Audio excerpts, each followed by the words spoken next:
All right, hello everybody. My name is Rich, and this is actually my second attempt at a video. So I'm hoping I can do this one right. The first one got blocked by YouTube because I had some background music playing. Even though it was a really low volume, it was able to get detected, and then YouTube blocked my video. So this is my second try, so let's get started. So we're going to do a painting. I'm going to do a landscape painting. And this is my image I'm going to use.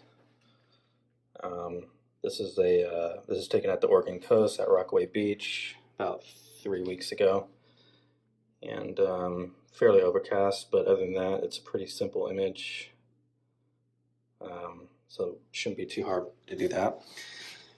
So we'll use that as a reference, and then for paper, I'm using pastel matte. So this is pastel matte. And this is my favorite paper to use for oil pastels. So it's pastel matte, Clairefontaine. This is a 170-pound weight. It's roughly 12 by 16. Actually, it's a little shy of that. It's more like 11.5 by 15.5. And they come in different colors. I like to do the white. So these are all white sheets, and there's 12 sheets in here. And you can find this, I think Amazon sometimes will carry it. Jerry's Arts Arama carries it. Dick Blick, I think, even carries it. So there's a few sites out there. So if you're interested in trying a different paper, I'd recommend pastel matte. It's really nice, it's soft. And so that's what I have on here. This is pastel matte. And you see I have it taped off here on the borders. I like to tape off the borders. So this is just I have no sketch on here, it's just blank white paper. And we're going to get started with these are nupastels. And this is the original 36 counts set that I got a few months ago, but I've added a lot to it, so let's take a look. So here's the overall set. You can see I've added a lot of colors to that. But yeah, this is Nupastel by Prismacolor. It's a hard pastel, so it's not chalky, it's not soft, it's not dusty. It comes in these sticks. And so these are cool. I like them because, like I said, they're not dusty. They're relatively inexpensive. I think these are about $2 a stick when I get them open stock at my art store.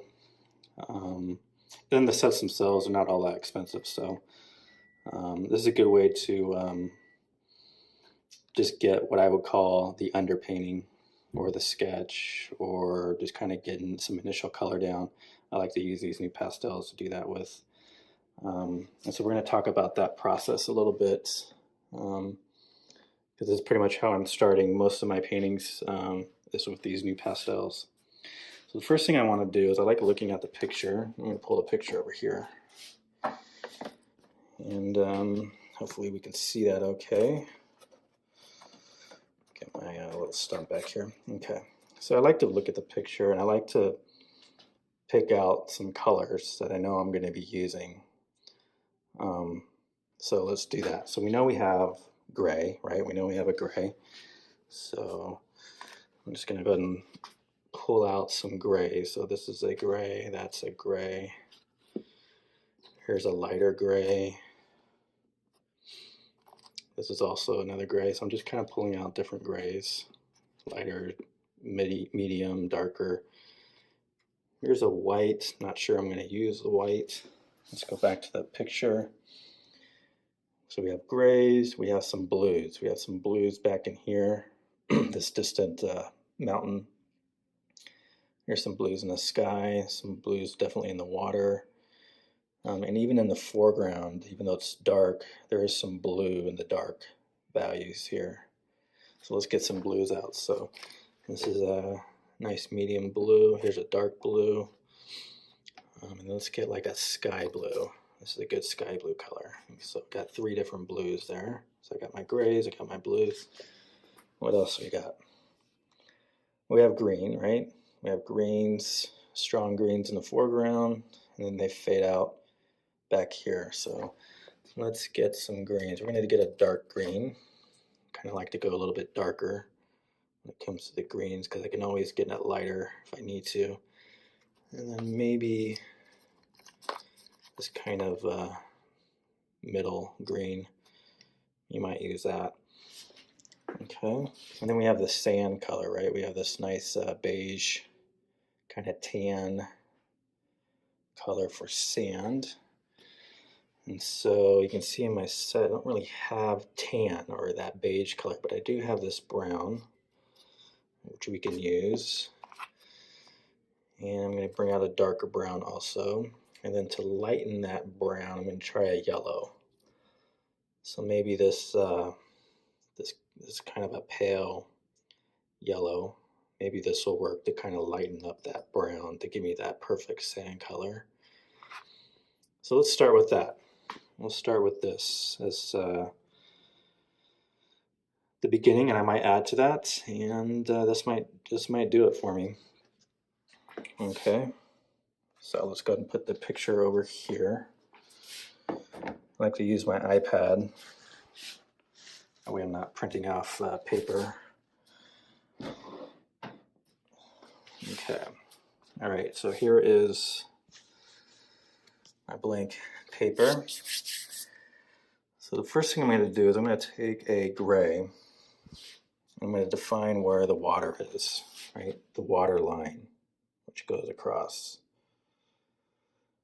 Right? And if you look at it, it's about a third down from the top of the picture here. And I've already composed the picture. I've actually, when I started this picture, was actually pulled back some, and I actually zoomed in and then cropped it so that we have a water line at the right horizon. And, I don't want that horizon going in the middle of the painting. I either want it up above or down below. In this particular one, it's above, so it's about a third down. So if I go to my painting here, we're about a third down, and I've noticed that these sticks are about a third. Right. So if I take just a quick, if I line that stick up to the top and mark where the bottom is, it's about right there. And same here, about right there. Same there, about right there. So that's roughly where that water line is where I'm gonna put that water line. I'm gonna take this stick. He's got nice flat edges, and I'm just going to quickly run that across. Well, as quick as I can. And I know my first pass ain't gonna be perfectly flat. That's okay.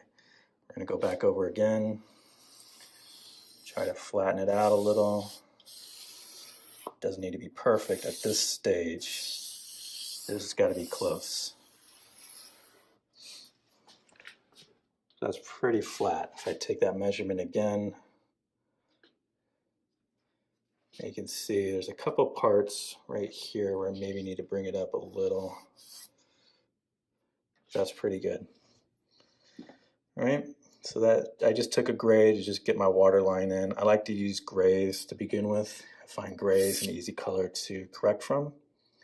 So I'm going to go ahead and just continue on with this gray, kind of down here in the water, or that ocean right here. So I'm kind of pretending, I'm taking this entire area and I'm just going to mark it as gray, just to let me know that this is going to be ocean, some waves, and it goes like that. Okay. I'm going to take a lighter gray. So that was a medium, kind of a medium gray. This is a lighter gray. And I've used this stick quite a bit. It's starting to develop these points, which is nice for sketching. So I'm going to take this lighter gray and I'm going to go over where the clouds are going to be with the lighter gray. So I'm just going to take this and I'm just going to drag it across the top and scrub that in.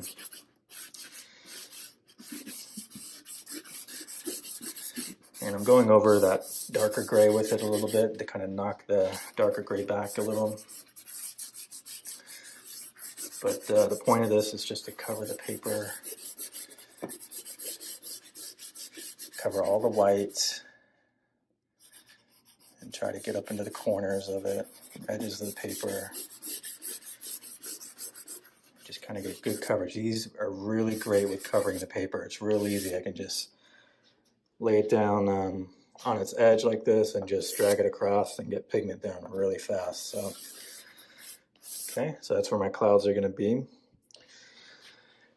Okay, and I'm actually going to take the rest of this gray and kind of lighten up where the sand's going to go. So if you look down here at my reference, you see I got a lot of sand that comes all the way down here. So we're going to take this gray and we're just going to cover that where that sand is going to sit at.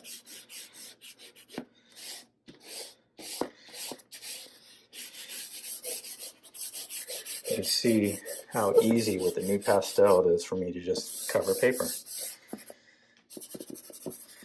And it doesn't take a lot of the stick to do that with. It's pretty easy. I'm not using my oil pastels, so I'm saving them for the top layers, which when you do a lot of paintings, it becomes an economical way of doing this without having to use up your oil pastels. All right, so there's my where my sand's going to be. I'm going to come back over here and take that gray again that I started with the water, and I'm going to kind of put in where the edge of the water and kind of the wet sand meets. It's kind of going this diagonal line that's kind of going across, and it's about right here, and it's just kind of going up like this. This is actually a different gray than I started with, so I'm going to come back to that same gray. They're so close, but that one's definitely a little darker.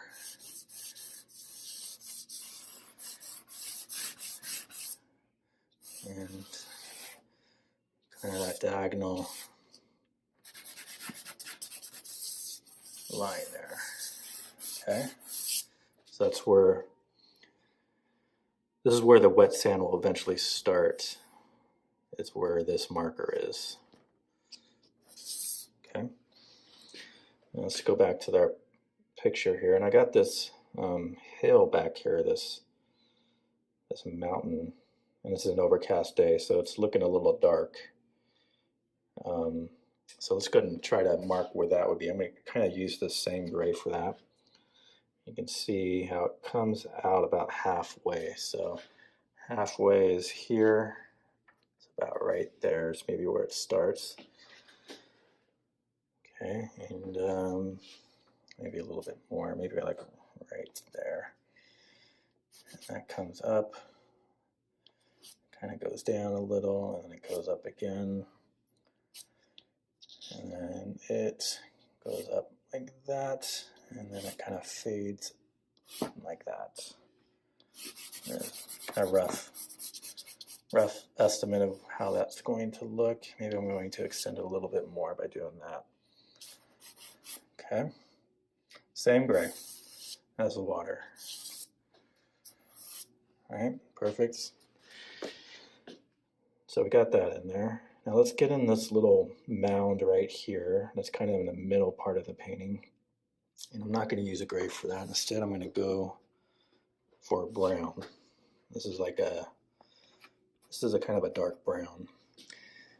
I just need to do a value difference between the gray and the brown. The brown should work for that. So if you look back here at my reference, you can see this little area kind of comes out. Right, see that shape right there? I gotta recreate that shape right here. Okay, so kind of comes down like maybe like that.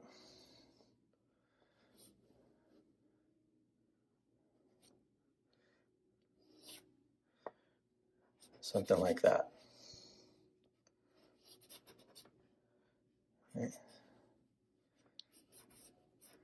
Roughly, right? Kind of comes out like that. It looks really dark against the gray, but that's okay.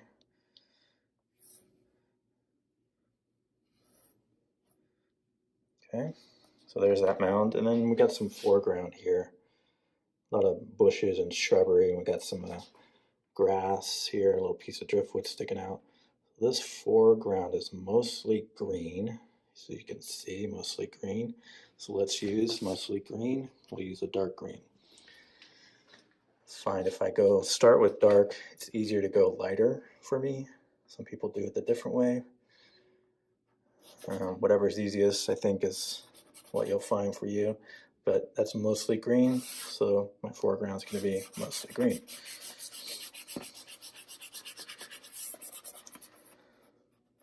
This is a nice deep green color. Kind of vary that, and it actually goes all the way across to the other side there. I'll scrub that in. I'm going to take my fingers and kind of push that into the paper a little bit. Every time you blend with your fingers, you're always going to be changing the value of the color, so it's going to get the color or the darkness of the color won't be as strong every time you blend. So I'm quickly just kind of rubbing it around.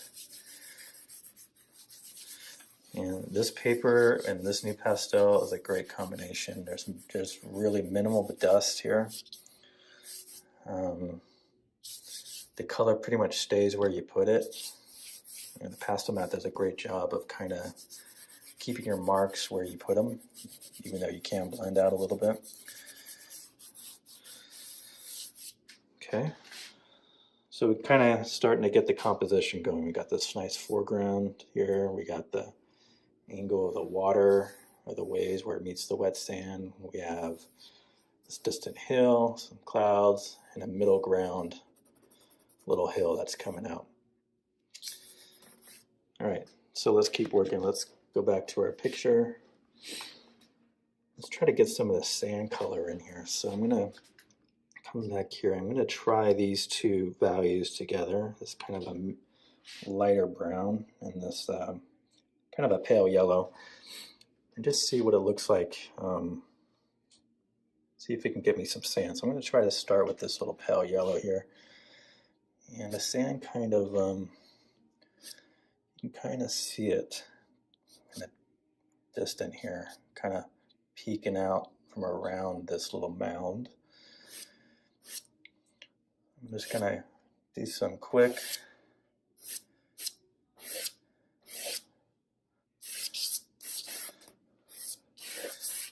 and it's really light, so I know I'm going to have to darken it, so hopefully that brown will allow me to do that. And the sand color actually goes all the way over to this side. Okay, and we're going to take this brown and we're going to lay it right on top of that yellow and just see what happens.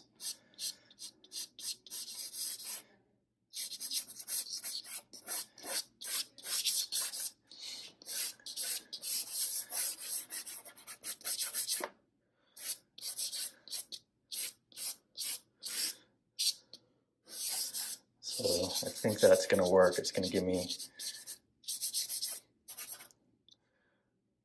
some good sand color, these two together. Okay, come back in a little with more of that yellow.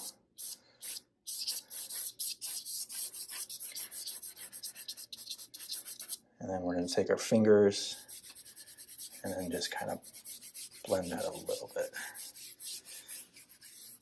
All right, so it's not perfect sand color, but it's pretty close. It's a little bit darker here, but that's okay. We're going to take this brown again, and we're going to make this area, see this kind of a dark sandy area right here? Let's kind of get that in there, see what this brown looks like to get that effect. It kind of comes up like that. Okay, I think it goes a little darker, so let's get a little bit darker. Maybe this gray on top of that brown. That looks pretty good. And there's some more dark sand area kind of back in here a little bit. Oops, almost dropped it. By the way, if you drop these things, they'll shatter. That's the only one of the bad things I don't like about the nupastels is they will break really easily if you drop them. Okay, so a little bit of gray on top of the brown. Kind of work that a little bit. I'll come back with some more of this green and kind of get it a little darker here. A little bit more green here. All right, and I kind of want to differentiate the hill from the water, so let's try that blue. And I brought some blue out.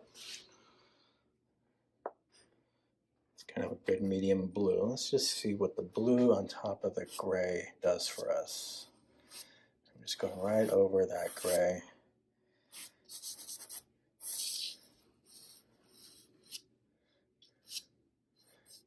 And then let's rub it into the gray. And that's really blue. That really changed that hill. And I like what it did. So we're going to leave it just like that. It's perfect. Okay. Now let's do a little bit more with the water. Let's take, this is a darker blue than that blue. So this hill was this nice medium blue. And this blue is now a little bit darker. So let's take some of this dark blue and just go over the gray. And I'm just putting pressure right here at this tip. So even though I have the entire stick on the paper, or most of the stick on the paper, I'm really just marking right where my fingers are. And we're going to bring that blue, kind of mark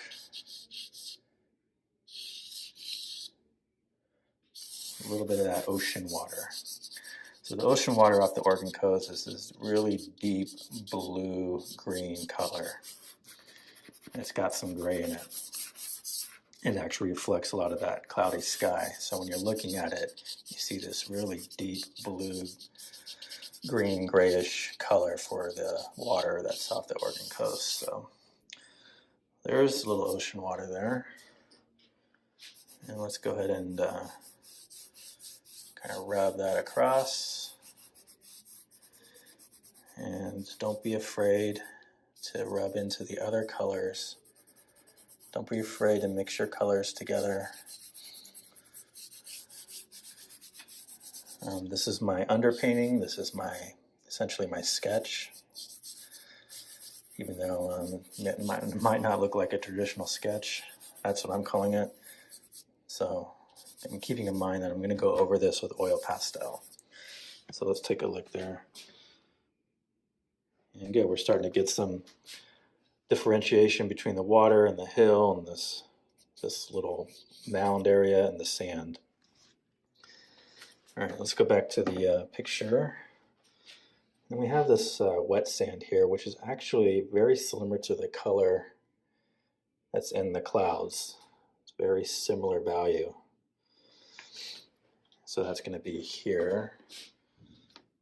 And let's see. Just going to kind of reinforce that with a little bit more gray. Just going to kind of define where that wet sand comes through. There's a piece of it that comes way up to this part of the beach.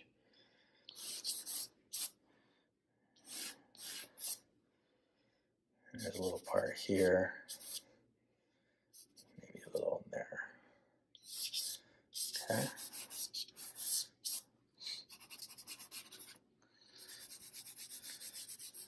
So this particular gray, I have two different grays here that I'm using. This one is a warmer gray.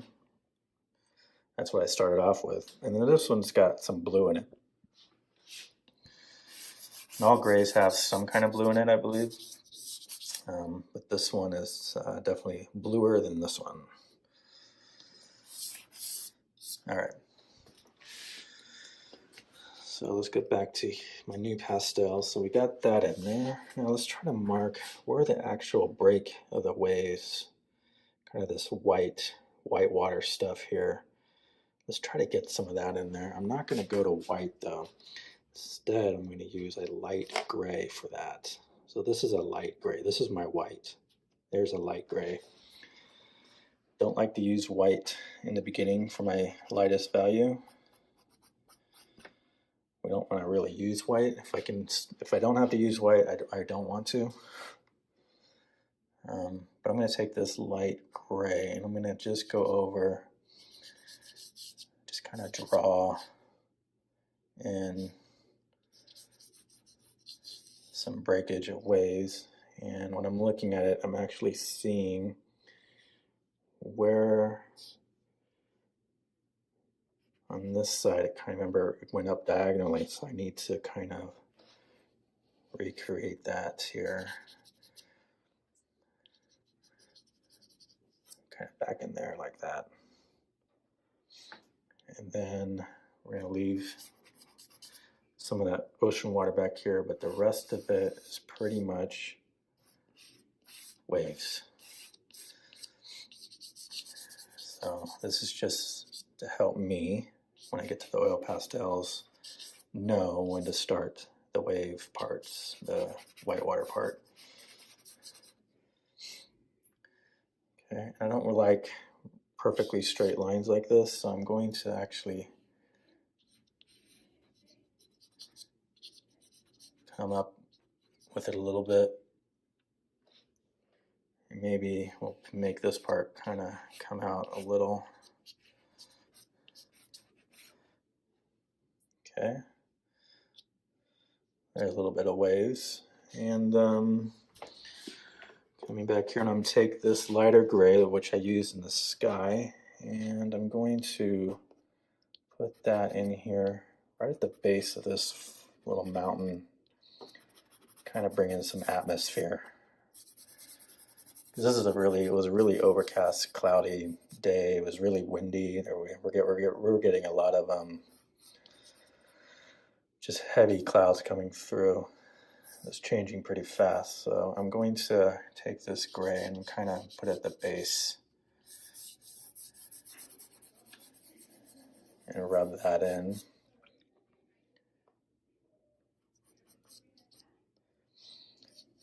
Okay,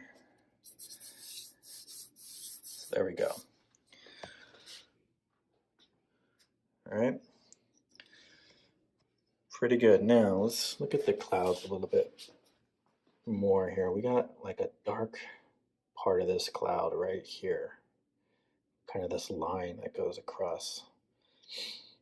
So let's put that in. Let's kind of get that gray that had a little blue in it, which is this one. And let's try to find where that dark part of the cloud is going to be. And if I look at it again, I can see that the line is almost the same as the top of that hill, right? Because that hill is kind of fading into the clouds. There's my hill. So that line is kind of like that. It kind of goes like that. And it just kind of goes right into the hill like this. There's a dark part up here.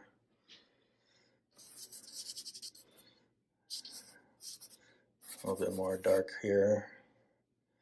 And then as I get closer to the horizon, there's some distant dark also back in there. Okay. It's kind of an indication where the dark part of the clouds might be.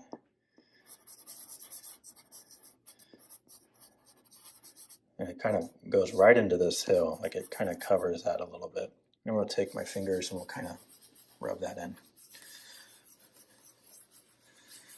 And as you can see, the marks pretty much stay where I put them. This pastel mat kind of keeps it that way.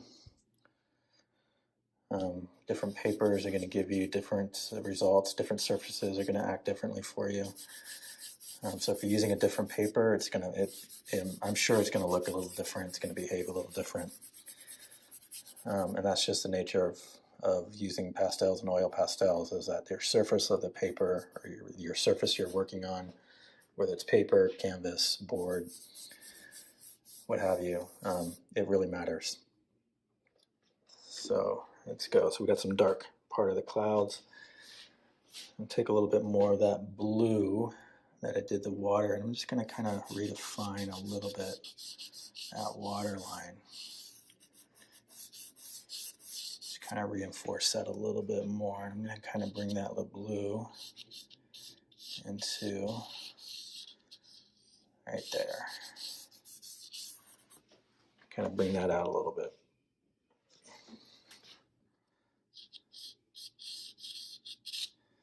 And again, I don't want to get super detailed here.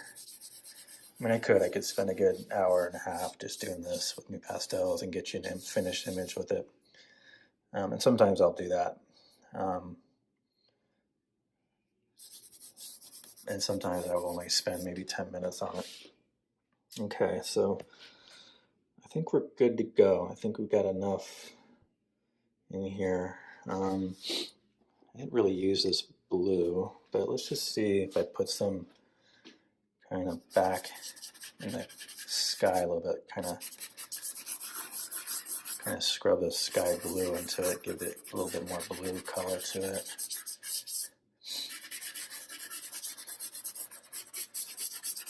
So it's not so gray. Maybe there's even a little bit in that reflection of the wet sand, as it's reflecting what's in the sky, which is, gray and blue. We'll put a little blue in the wet sand. Okay, then we're going to take that darker gray. Let's see, here are my grays. So this is the darker one. And I'm just going to put an edge or a darker mark underneath that first break of waves. And maybe I can take the brown and do that a little bit over here, kind of closer to us. As things get closer to us, the values of the color is going to change. This will give you a nice little shadow for that breakage. And we'll just rub that in. So notice I didn't take that over here because that's further away. I did that here where it's closer to us. So the things that are closer to us are going to get darker in value. The value of the color gets stronger. As things recede in the distance, the value of the color gets weaker, and your dark values are going to be towards the front. All right, so I got that in there. Let's take a look at it now. So that's a good start, right? I mean, I could sign this and call it done, right? And I just use those nupastels. So sometimes I'll spend an elaborate amount of time on this process. Sometimes I'll only spend maybe 10 minutes. Sometimes I'm just taking a few colors and just covering the paper, and then I'm done. All right, so this is my first layer. This is my first layer using nupastels. And what I'm going to do next is I'm going to take some fixative. And I'm using workable fixative made by Krylon. And I find that the spray coming out of this cannon is a really nice, fine, misty spray. It doesn't glob up on me. And this can's maybe like $9 right at my art store. And it's good for protecting pencil, pastel, and chalk drawings. So I wouldn't use I wouldn't use this workable fixative on oil pastels. But on these nupastels, just fine.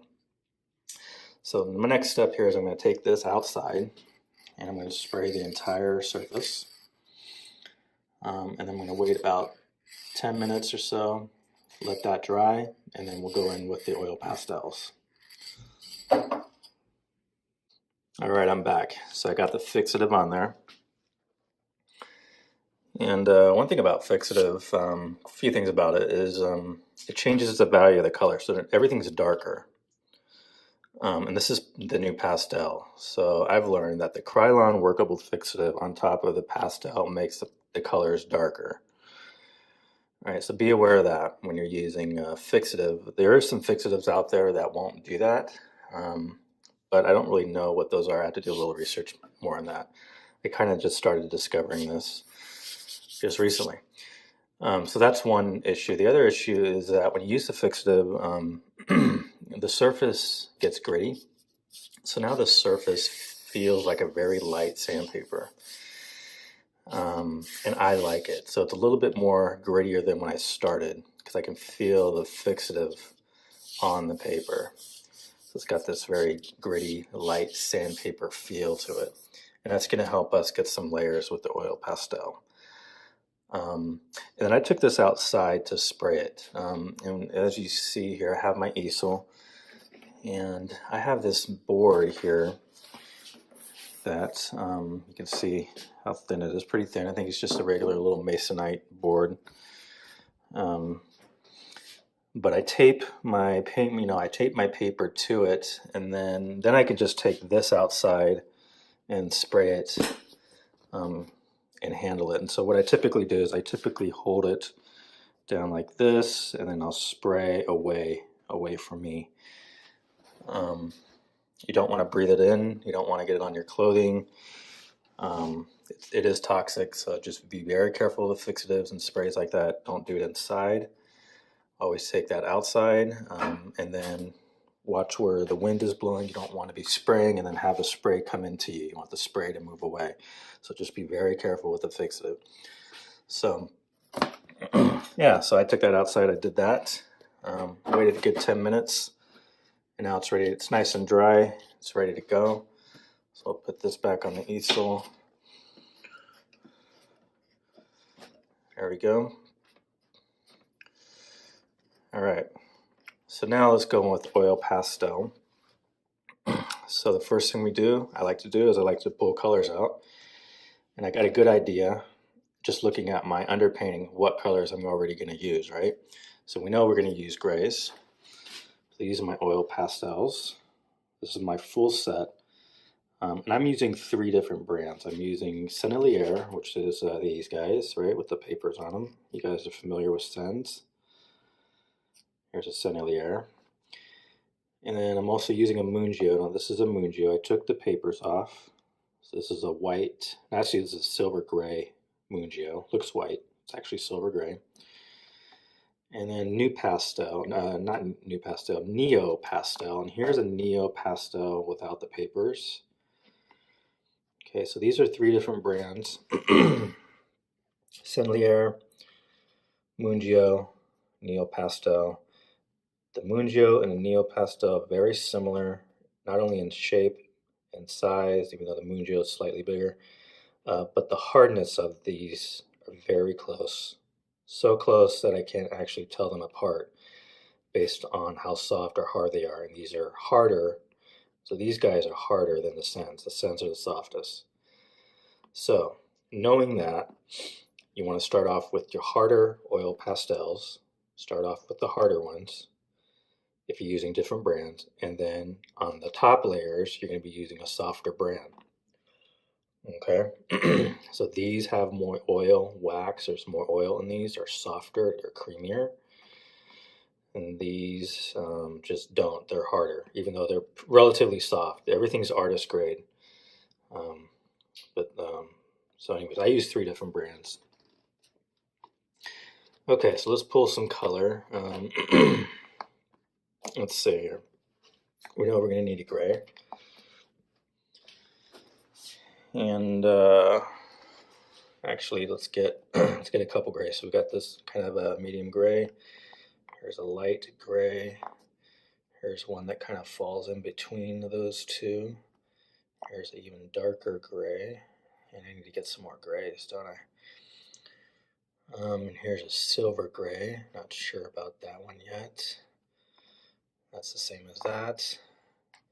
And we have this khaki gray. I like to call it khaki gray, and we'll use that probably for some sand. And then here's that same color, but a darker value of it. I like to kind of combine those 2 sometimes. And we do have a white. Now that's the Neo Pastel white, which is a pretty good white.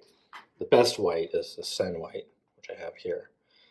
The next best white is this Neo Pastel. We're not going to use the white quite yet. Now let's go into the blues. We know we're going to have blue in our hill back here. So let's pull out. And the blue I like to really go to are these Prussian blues. Kind of these guys. This range here. They're all a little different. They're either Prussian or sapphire blues. And they're all, this is a Mungio, I think this is a Mungio. This is probably a Neo Pastel. So I got some different blues here. And I like to use that for this mountain here, and probably a little bit in the sky. And then this mound area, and on a reference picture, it's looking a little dark on my painting here. We're gonna have to definitely change that. But here we got a lot of green. So for my greens, here's my greens. Now this is kind of a pine warm green. We'll probably use that. A little bit darker green. And then I'm careful on my greens because it's a really strong color. It can really overpower. So we'll just start with those two, see what happens. Okay, and then sand color. So I do have some good ochres for that. This is a good one. These are just different ochres. And that's the Sennelier. I'm going to hold off on that guy until maybe later.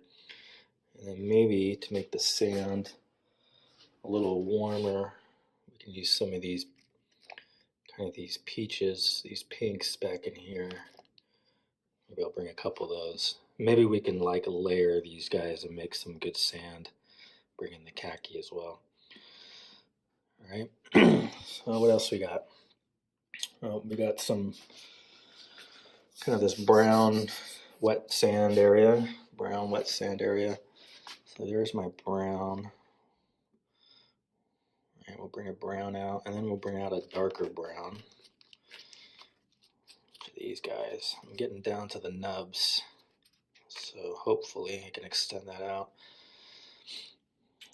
So we got some dark browns, and then I got this, got the grass, which is going to go right in here.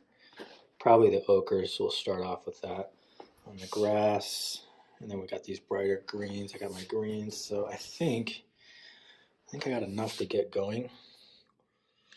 I mean, I always will pull colors. Sometimes I won't even use what I pull sometimes, but I like to make guess. I'm probably going to use this pale yellow. I seem to use it almost every painting.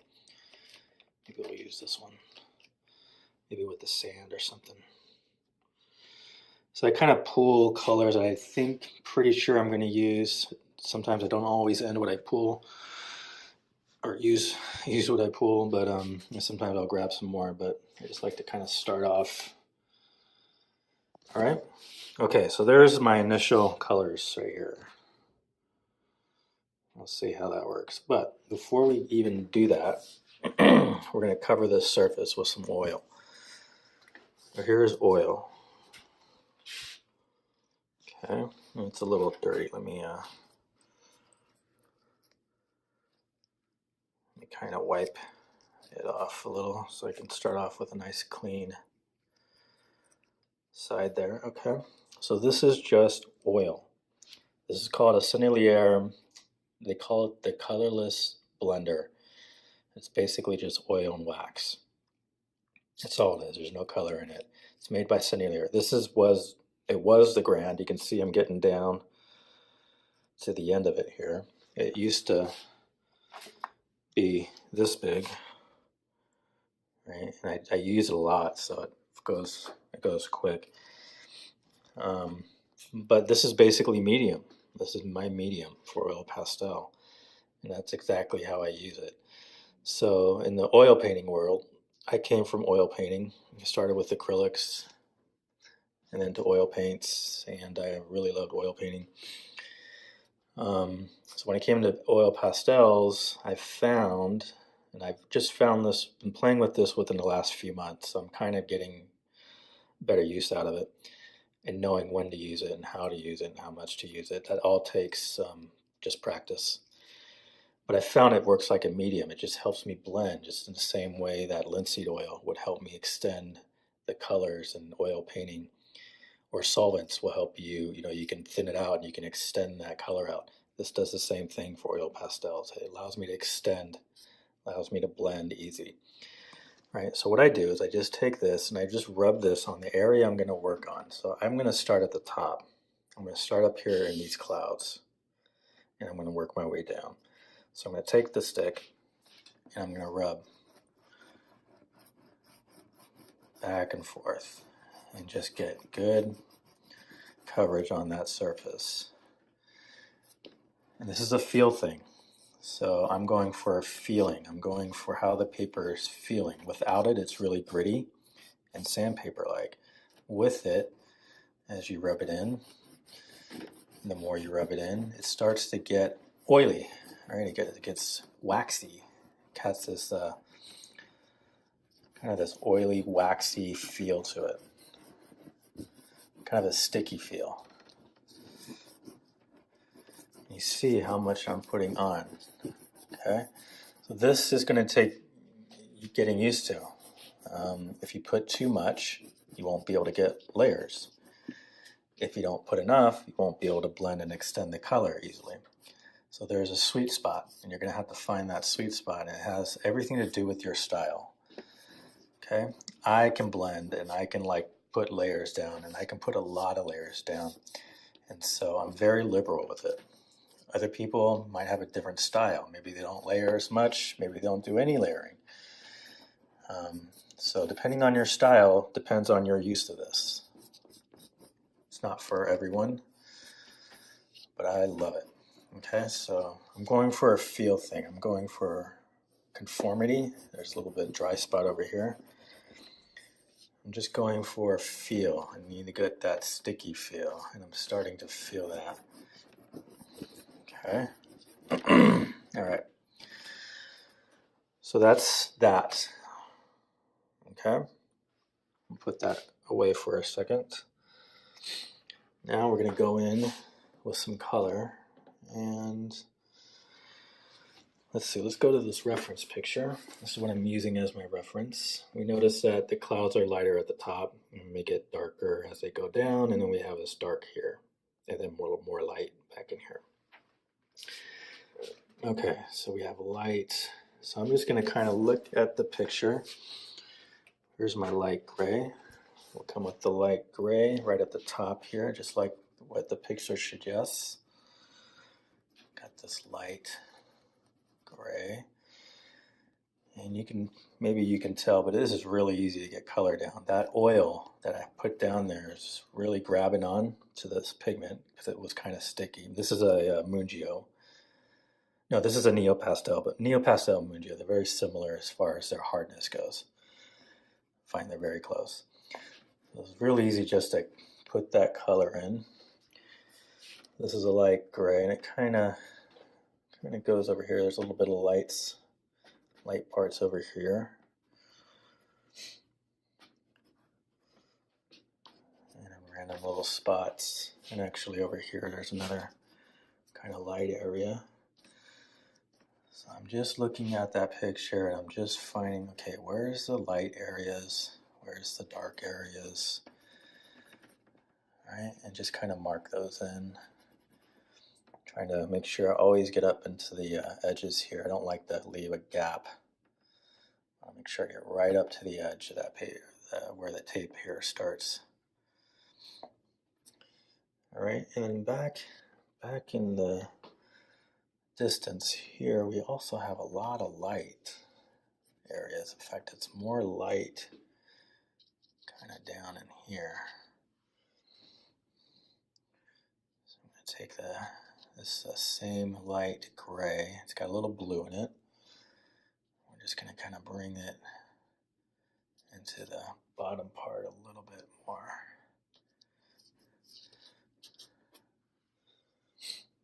And again, it definitely kind of comes up here. Kind of outlines this part of the mountain before it fades away. You can see a lot of light here.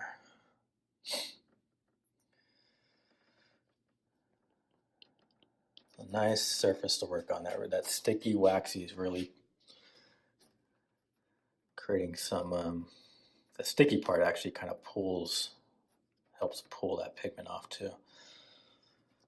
Okay, so just kind of loosely, let's get that kind of gray down in there.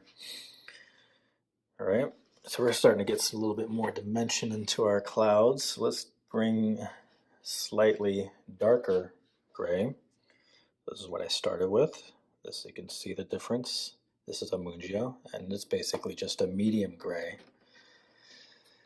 And I'm going to go over that dark area with this kind of medium gray.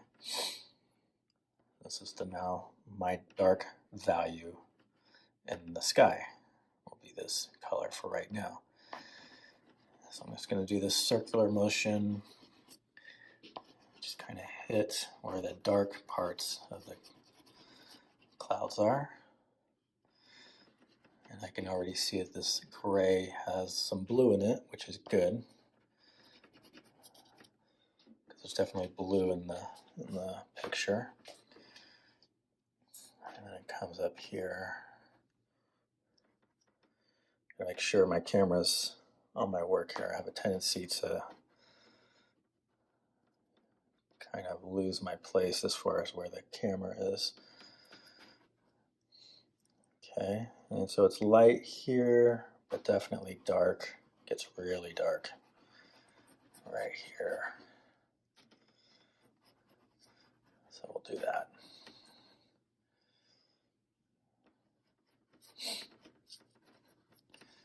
Let's try to keep a circular application here. Just kind of circular motion.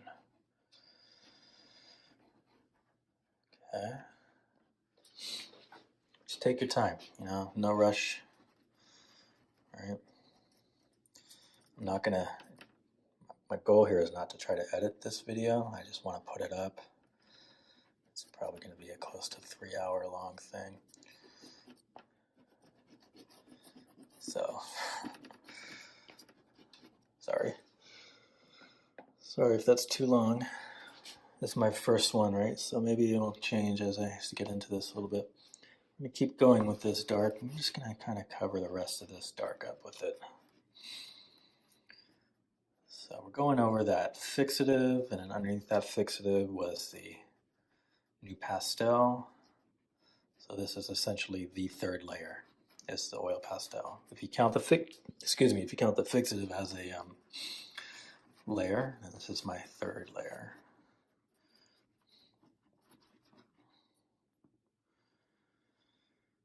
I so bad want to listen to music while I paint. I find that my paintings are better when I have some music to move to. I find that my music, my marks here matches the beat of the music. All right, coming down further, let's get that gray all the way down till it meets that water.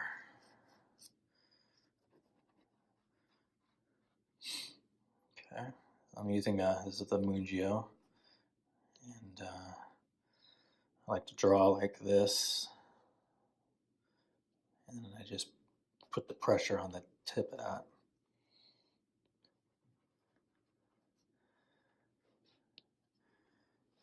And let's make that dark kind of come in here.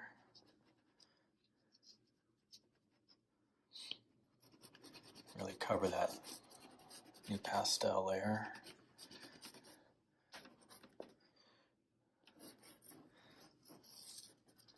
Okay, we come in with this light here. I'm going to extend the light a little bit more down into this. And this is all your artistic license. I'm not matching my photograph exactly. So this is up to you where you want to make the dark parts and the light parts. I kind of like trying to make it, kind of change it up. Try to make it organic looking as I can try to do. Okay, it's very loose. switching back and forth between these two colors at the moment, just kind of working this cloud layer, making sure that I get right up into these edges here. Right into these edges. You can use your finger here to even push it up into it. A nice clean edge, because when I take that tape off, I'm going to have a nice clean edge. I want to make sure that I get it, all that paint right up in there.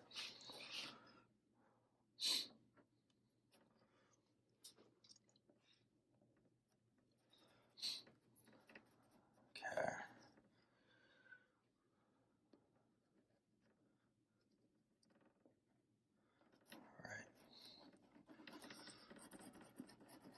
I'll just go over that again with the same two colors.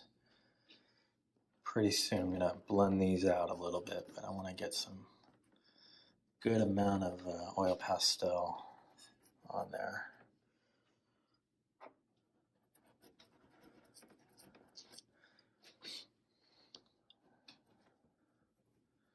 Like this circular motion is, I think, the best for me as far as doing clouds, to try to get some normal, natural looking clouds. I find clouds are hard to do sometimes because it's just the very nature of clouds. I mean, it's a solid, but not really. You know, it's got to look light and fluffy, but it's a solid. It can be difficult.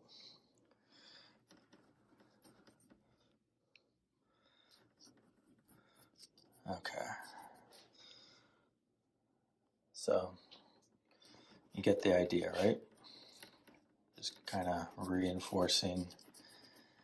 Every time I go over, I just get a little bit more pigment down, a little bit more down. And hopefully I'll have enough that when I blend it out, I'll have good coverage.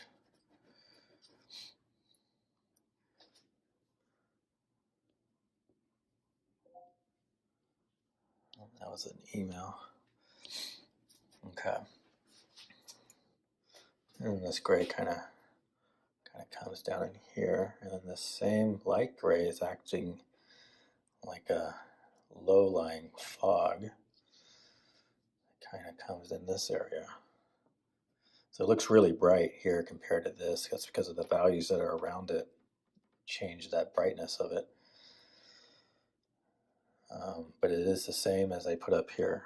You can see how bright it almost looks white right here compared to what this really dark value is. A little bit of the deeper gray on top of it.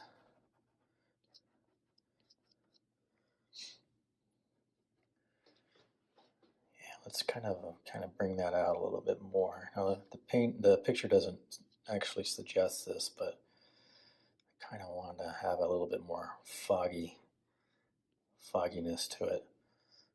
So maybe we'll bring some of this gray kind of right here. Right, so that little hill back there is kind of peeking out through the clouds. Kind of go up into it.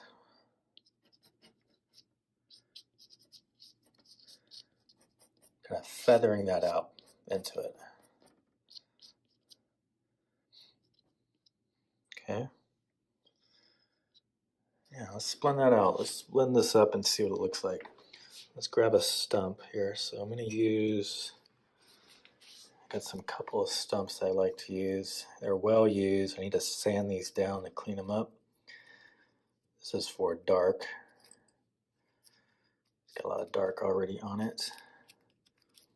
This is for lighter stuff. So let's try to wipe some of that stuff off there.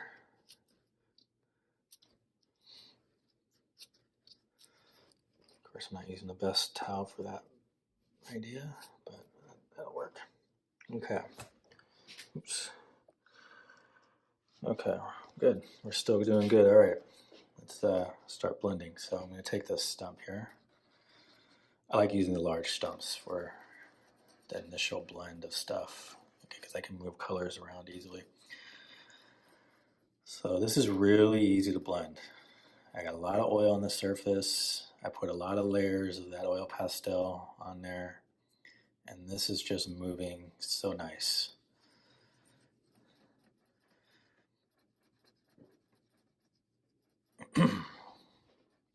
We'll do this circular type of blend.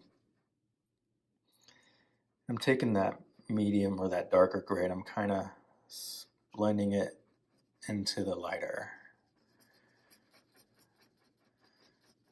Just kind of do that. So I don't want any sharp edges between the two colors, right? I want a nice, very soft, very delicate transition.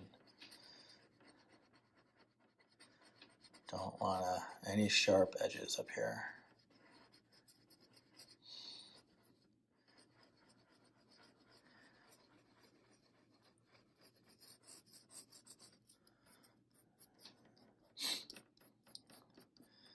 There we go. So you can use your fingers to kind of make it even softer. I notice that the fingers will get it softer than the stump. The stump's good for just kind of doing that initial starting of the blend, get the colors to kind of spread out a little, and then I like using the finger to kind of soften that out.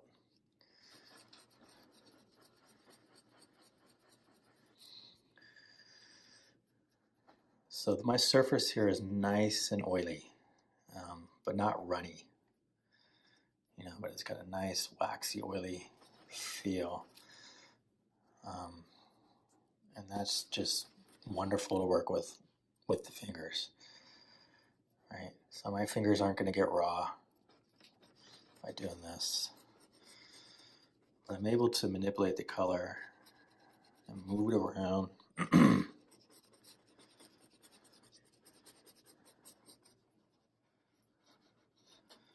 You use a tip of the stump to really kind of push up into the edges of the paper there.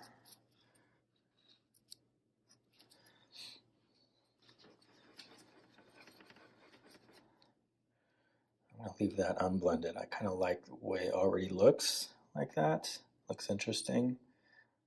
I'm going to leave that unblended just to see how it looks with the rest of the blended sky.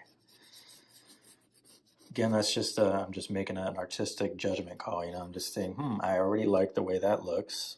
That's cool. I don't want to blend it because I think it looks cool as is. So let's see what it looks like.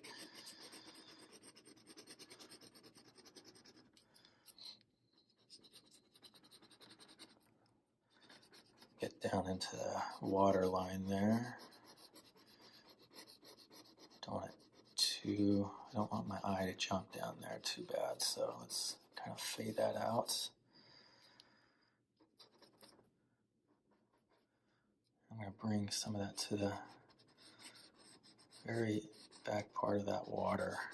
Kind of really just kind of fade it out. Remember, I'm kind of going for that kind of foggy, cloudy feel. That's so common at the Oregon coast, especially this time of the year. So for those of you not familiar, I live in Portland, Oregon, so about an hour to my west is the Oregon coast, about an hour's drive. And I go there quite often, several times a year. I was just there 3 weeks ago. I'm going to go again in a couple more weeks. Me and my wife are going to go there. But it's only an hour away, and we can just get away. And we find that the beach, the ocean, that ocean air, the salty air, that we love that. It makes us feel good. Okay, so I'm taking that gray, and I'm just kind of like blending into that blue that was already there. That was that the nupastel layer. You can still see it. I'm taking the gray and I'm kind of very carefully blending into it, but I'm leaving some of that nupastel to still come through, to still define that distant mountain. Okay, so it's very light, kind of hardly touching the paper type of blend at the top of that mountain, because I want a little darker there. As we get to the water, we get more fog. So it's a little bit more heavy down here. And very light feathering up in here.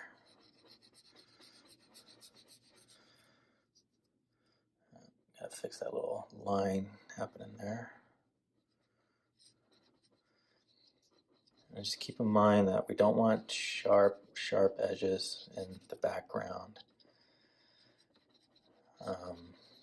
I'm going to leave a couple of sharper edges just to kind of define where that mountain is a little. But overall, other than that, everything's pretty soft. And keep going with this blending here. Kind of bring that down into the water.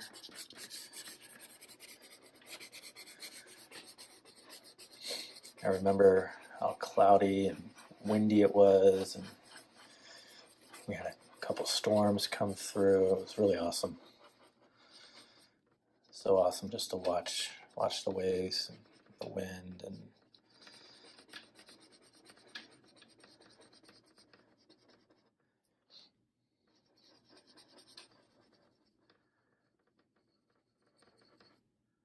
so I really like that. I'm still not gonna blend that part yet. I think every time I do sky and clouds, I always do something different with it. I'm noticing like not all my sky and cloud paint, when I do sky and clouds, my application is always a little different each time. And by doing that, I'm finding different results. And that's how you grow. That's how you grow as an artist, is you try things a little bit different each time you do a painting. Just try something a little different, and that's how you learn. That's how I learned really fast. That's how you grow. When you get too comfortable, I think it's time to change it up.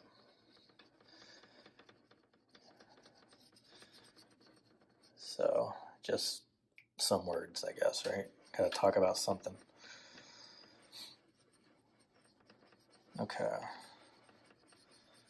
Just kind of keep going with this blending here. I'm getting really good coverage with the paper. That oil that I laid down really helped me with that. I could do this whole thing with my fingers, but I really like this stump. Getting used to this stump.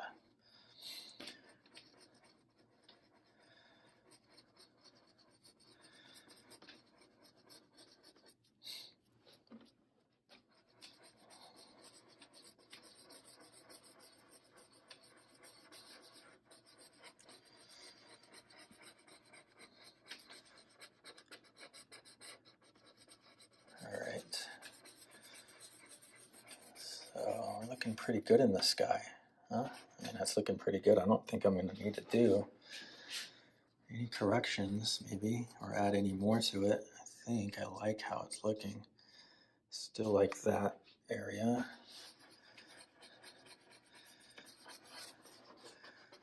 Just kind of cover that paper. I don't really want to see any of that paper underneath come through. A little bit is okay. A little bit can actually act like a light.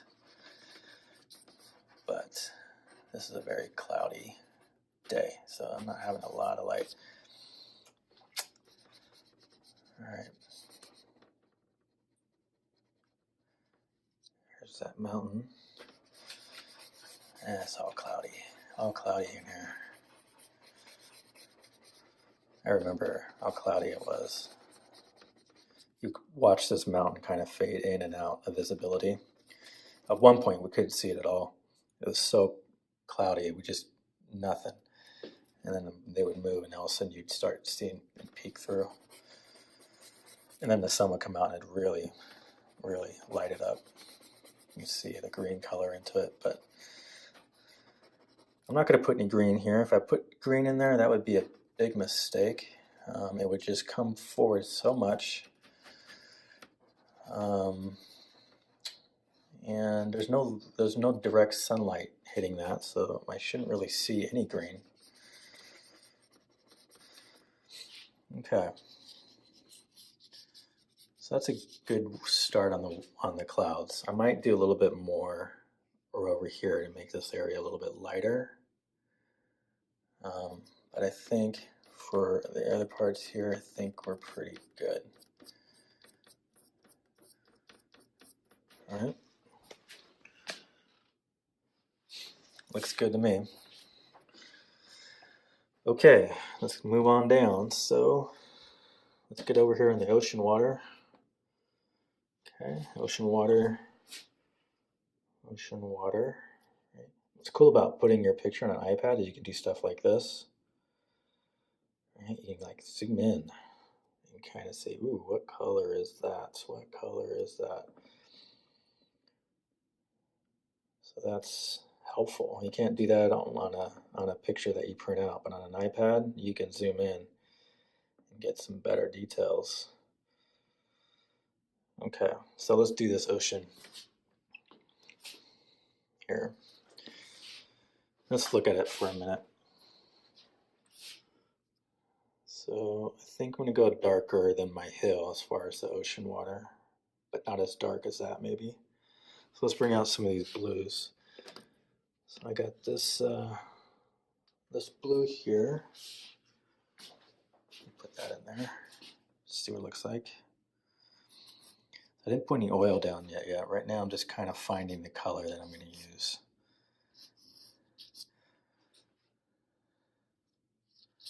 I think this blue should be okay.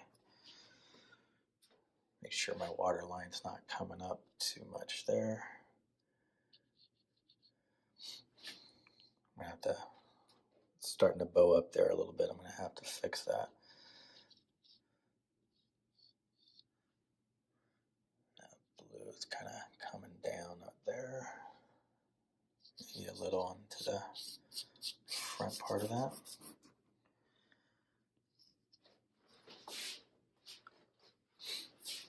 I'll raise it up on this side a little. So if you need a ruler or a straight edge to do this, I recommend it. I'm trying to challenge myself to not use a ruler. It just means I spend a little bit more time making sure my edges are flat. So there's a little bit of blue. That was this kind of a Prussian blue. This is a neo pastel. So it's like that sapphire Prussian blue. I use a lot. Okay, a little bit of there. We're going to keep this up front here. So I got this easel and I got this lip, and sometimes I just put my pastels right on top of that. And then we'll bring some gray. We're going to bring some gray right on top of that blue. And it'll definitely lighten up the blue. This is a lighter value, so it's going to definitely light it up, but it's going to also change the color of that Prussian blue a little bit. I want darker than that, so I'm actually going to go into a darker gray. There we go. That's a little bit better.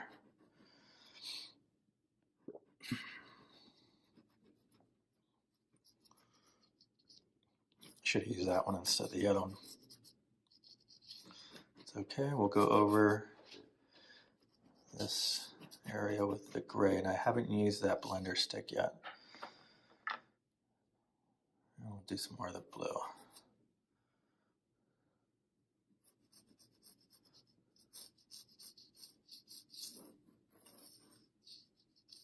Okay. All the way over.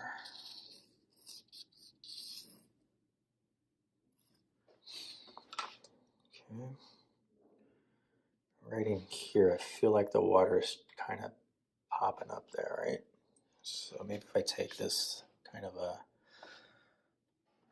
dark, this kind of middle grain, just kind of go over this part right here. Making sure that my water lays as flat as I can possibly get it. Probably the biggest advice I can give anyone about painting water is just make it flat.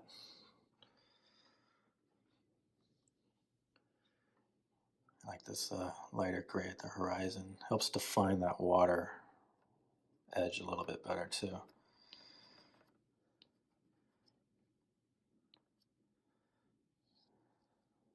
Okay, there's that part of the mountain here that's I want to see a little bit more. So this is same as this Prussian blue. I just a smaller stick, just a little right in there.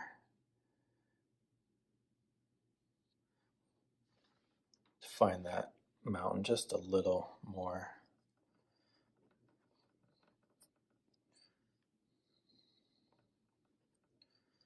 Okay. Let's see. There's that gray I was using before.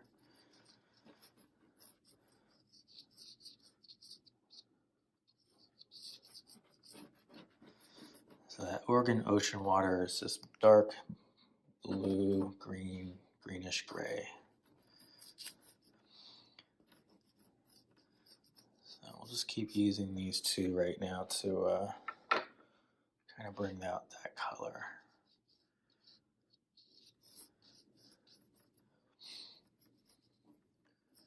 So still haven't used the oil here. Kind of playing, making sure to get the color of the water right. Okay. All right, now let's put some oil down. Let's see if that was enough. So let's put some oil into it. So you notice I'm doing oil on top of the color, and that's totally fine. Either way, you can start with the oil or not. But I know I'm going to blend this, so I'm going to put oil here. A little on that part, right where I made that blue. Okay. Nice and sticky. All right, take the same stump I used before. Maybe I'll use the other side. It's a little bit darker. And let's work the water. So my water, I'm going to do a horizontal blending like this. That to help reinforce in my brain that I need to make it flat. And by doing it this way, it kind of helps me do that.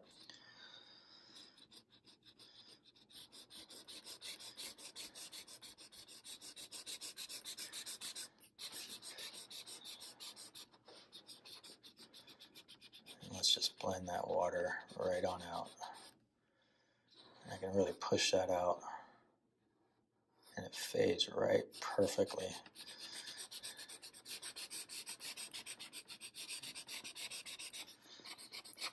Let's move this color down.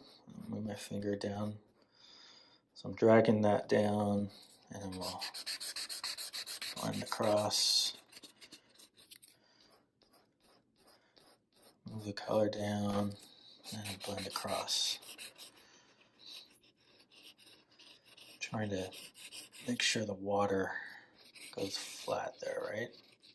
Because as you do this, you start creating these little lines that eventually are going to turn into waves. Okay, now as I get up in here, I'm going to turn it to the other side and hold it more like a pencil. Kind of work this little part right here.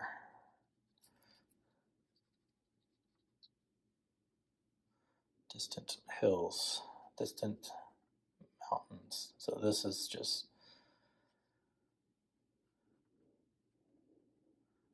nice and soft edge.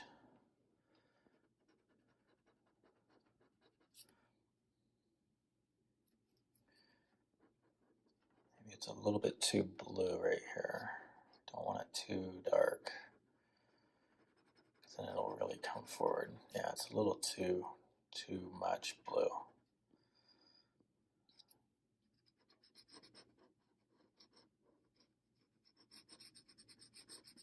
I think that's a little too much blue, because it's a little too dark there. So let's take some gray. I have right here. Let's just go over that blue, just knock it back.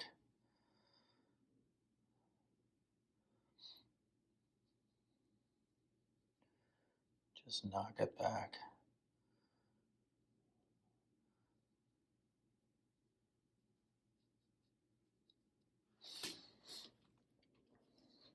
Here's a little smaller stump, a lot smaller stump.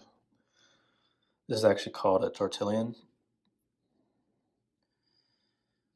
I just call it a stump. It's just smaller. So it has a little brown at the end of it, which is fine. It's not too bad.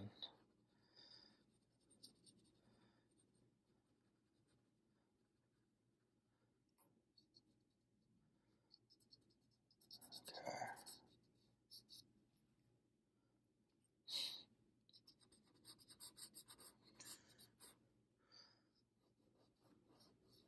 So far, this is my most detailed area I've been spending time on. Everything else has been pretty quick. So I'm starting to get into the details of it.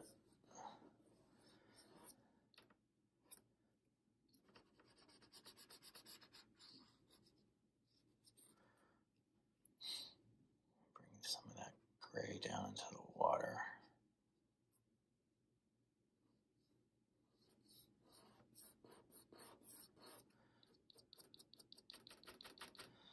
Okay.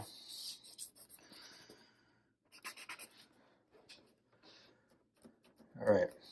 Let's see. So it's pretty good, right? It's pretty blue. Do I want it darker? I think I want it a little darker. I want it more gray. That's definitely what I want. I don't want so much blue. I want it more gray. So I'm going to go over this with this. This is my darkest gray I think I have. Yeah. Well, I do have a Sen gray that's a little darker than that, but I'm not going to use a Sen right now. So I'm just knocking that blue back. Putting a gray over it.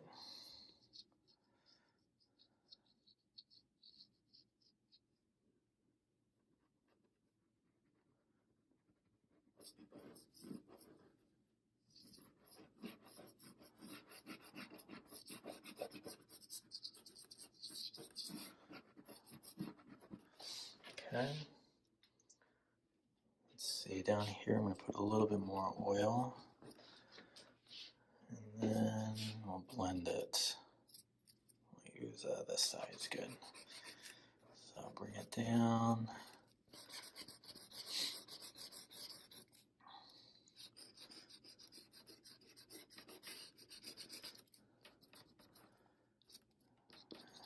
Oops, a little bit of dark value went on there, it's okay.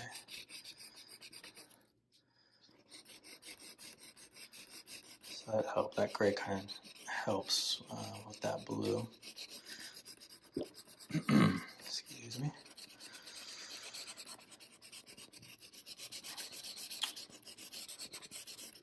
Okay. So by blending, you know, I'm creating these little lines, it just happens. And it's acting like it's starting to look like waves are starting to develop maybe. Okay. Get up into the edges here. Okay, so that's better. It's not so blue. It's too strong before. All right, cool. So let's keep going. Let's try to get this area over here. And I'm going to start with some oil this time.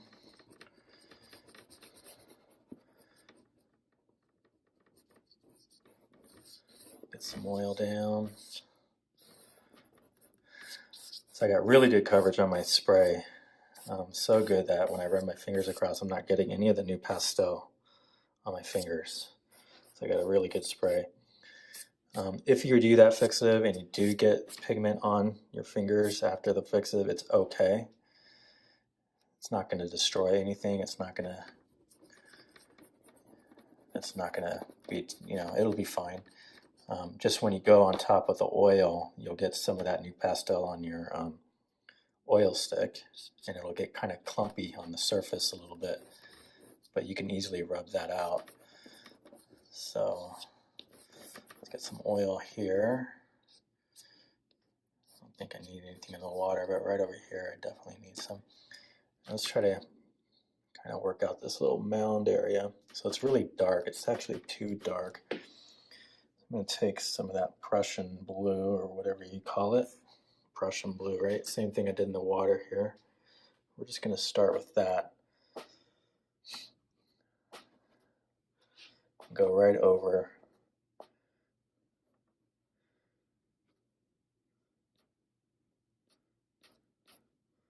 that area. That was kind of a dark gray. It almost looked black. And this will make it bluer, which will lighten it up a little for us.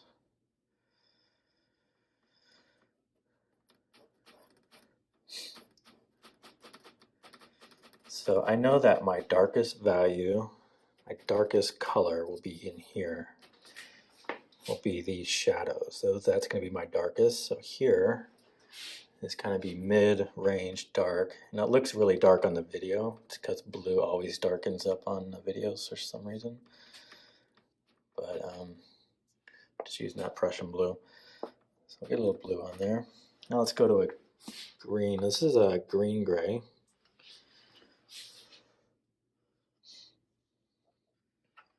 It's Mungio. It's on the grays, but it definitely has green there. And I'm just going to see a little bit of that on there. It does at the top. Kind of where the light kind of hits it.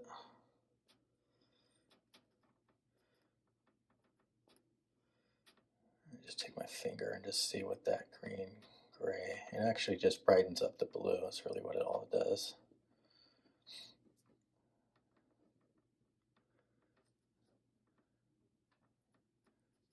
Okay.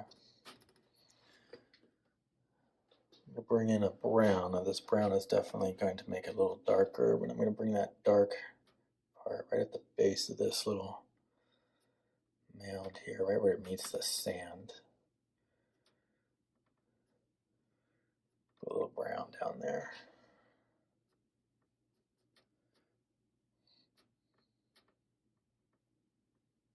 Okay.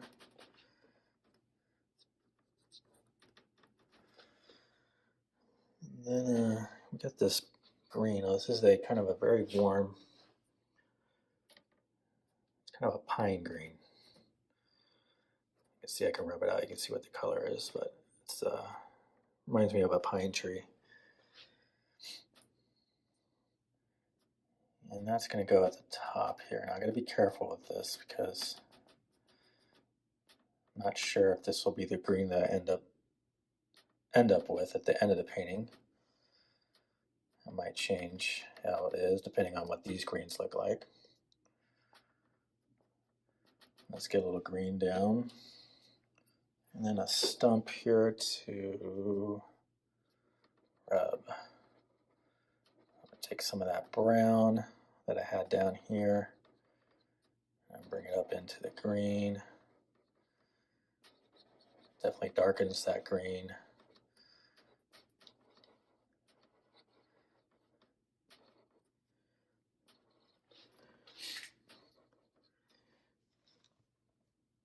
Yeah, definitely darkens with, and not every part's going to get that same effect. I'm going to leave the lighter green at the top because that's where the sun's really hitting it.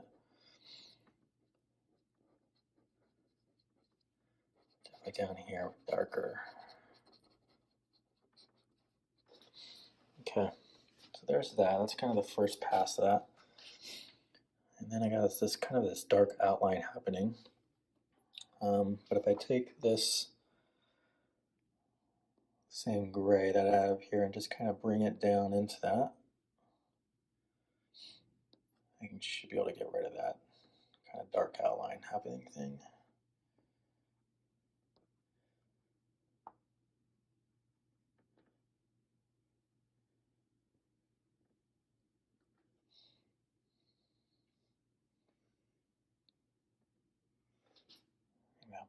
out even a little more. I can see a little part here that's starting to bow out a little.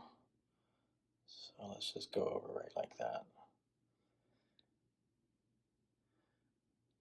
This is that fog that was coming down.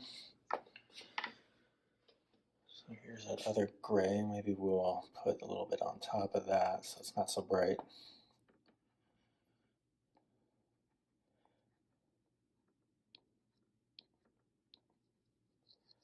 Just a little here.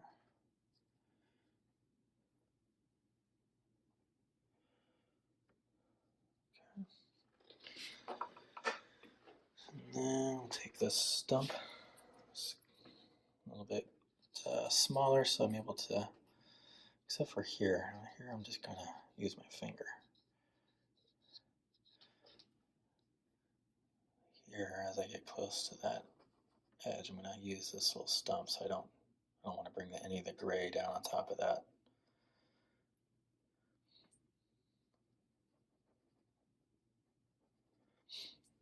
And it's almost doing like a scratch back thing right now, which is fine. I'll just blend it.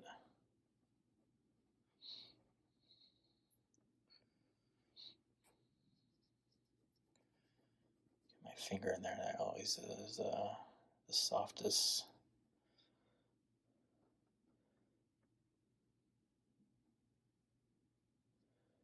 There we go. Looking pretty good. So I didn't bring any of the green up into the gray, which I'm proud. I can do that with my finger without doing that. Okay. So we're bringing out this area a little more. Now let's kind of bring some of this far grass there. So what color would I use for that? It's kind of this area right here. Right there. So let's see here. We have this khaki gray. That might work. We have some ochres. Maybe some of these ochres. I'm going to try this khaki gray. When in doubt, always just go for the grays because it's an easy color to fix. So let's just mark some sand, some distant sand. It's very light, like that, just kind of, not a lot of pressure down. I'm kind of liking this khaki color for back in here.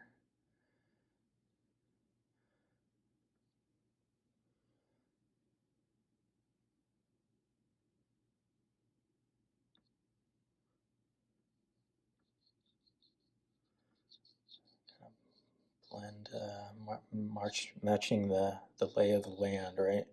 So I know the sand kind of slopes towards the sea, right, like that. So that's how I'm putting it in that same kind of slope.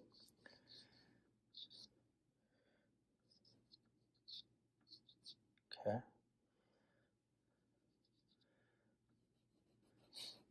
Yeah, this khaki turned out to be the right choice. So I'm getting to this wet sand, but I'm liking it. So I'm not going to go over that. That's the wet part, but I am going to bring it in. Right in here, right in between.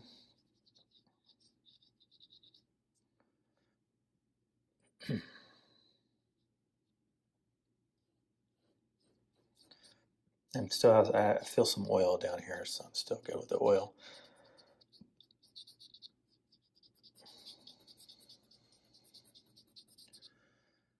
Okay. Fade that a little bit out better. Okay. All right, so I'm going to change up now. We're going to get rid of this khaki. I'm not going to use that for right now. Let's try some ochres. So I have these two ochres here. I think these are both Mungios.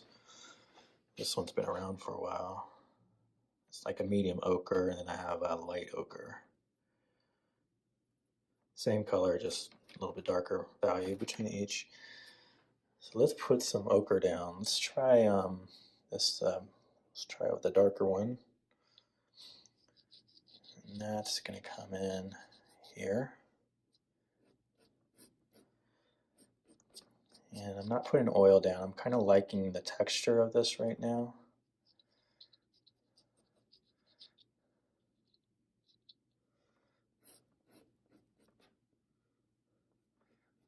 Back in here. So yeah, it's a nice strong ochre yellow, kind of an orangey orange color. It's really strong. I'm going to have to neutralize that a little bit. We'll bring that ochre. I'm going to want to bring some oil. I can already tell that I'm going to want to blend this up. So I'm going to bring oil down into this sand area. So I kind of skipped the water. I'm going to kind of go back to that. Right now I'm getting into the sand. I'll do a little bit of the sand first, I guess.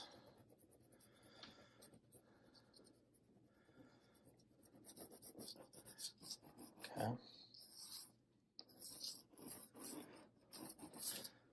All right.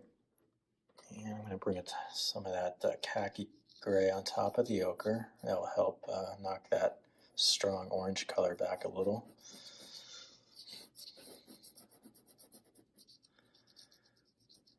So yeah, I use a lot of grays, I guess, right? Different kinds of grays. Help control the color a little bit here.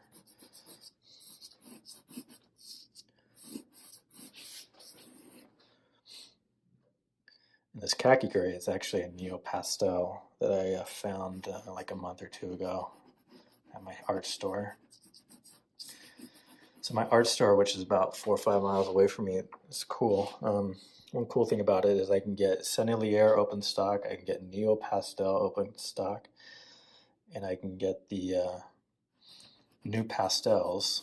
And I did that with the first layer, the nupastels. I can get that open stock. The only thing I can't get open stock there is the Mungios. I even asked them if they knew what Mungio was, but they had no idea. So that's the only one I had to buy online. All right, so I'm just kind of going over with this ochre, getting that layer in there. Bring it down onto the wet sand too. The wet part there. And then I take this khaki gray and I go over top of that ochre. So if you didn't have a khaki gray, well, another gray would work. You wouldn't want a blue gray, because if I did the blue gray on top of the ochre, I'd be making green. So you gotta be careful. And when you pull your grays, that you pull the right one. If it has a lot of blue in it or a little bit of blue in it, it's gonna make some yellow if you drop it on or it's gonna make green if you drop it on a yellow. So,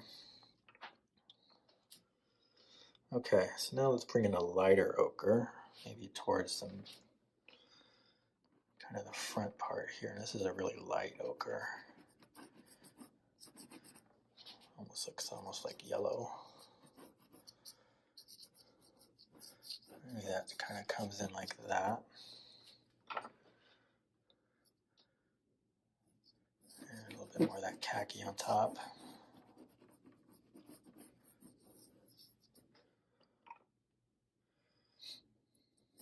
And more ochre. And then I think I'm going to pull a different ochre out. So let's see. So I had this one, but I think I'm going to go for this one now. It's a bit more orange. This is another Mungio. Just kind of bring that over the top. Now notice I'm not taking the strong color and going back here because I don't really want a strong color back there. So I got to be careful how far I go back with that ochre.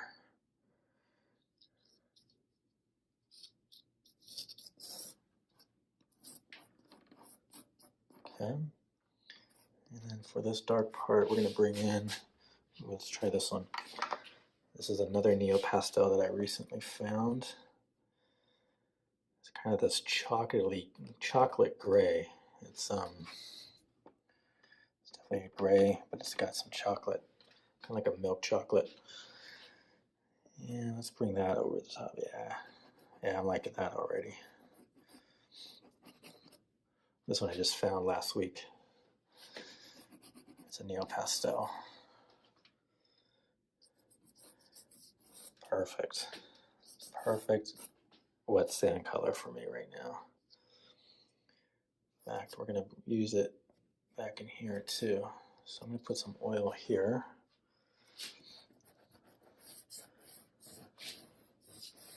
Here in the middle.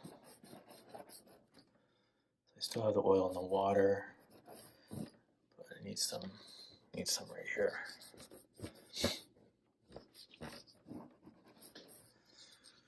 So I'm looking at my about an hour in with Oil Pastel so far. All right, so let's go with this. It's kind of a brownish milk chocolate type of gray. Kind of go over that wet sand area with it.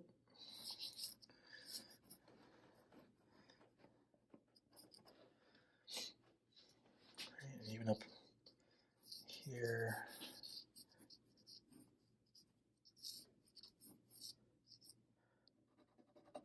Twenty lines. And then actually comes right back in there, and then there's some dark sand up here. I'm kind of looking at my reference and just marking, okay, where's that wet sand area at?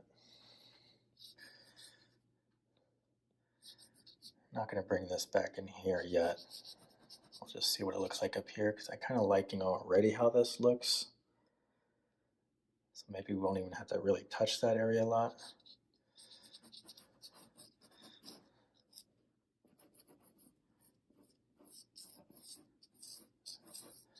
There we go. I like that color. Worked perfect. Yep. Okay. So that was this kind of chocolate gray color, milk chocolate. All right. So let's see up here. Now let's warm up the sand even more. Maybe this salmon color. It's like a pink salmon. That's a nice highlight for the sand. So I haven't blended yet. I might just leave this area completely unblended. So I'm kind of liking the way it's looking.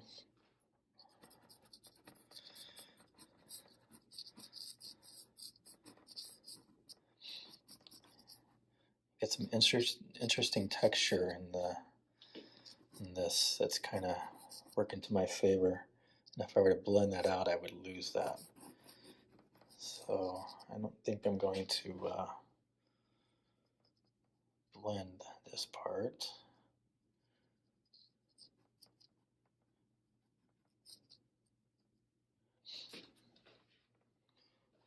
Kind of changing up the water line, trying to make it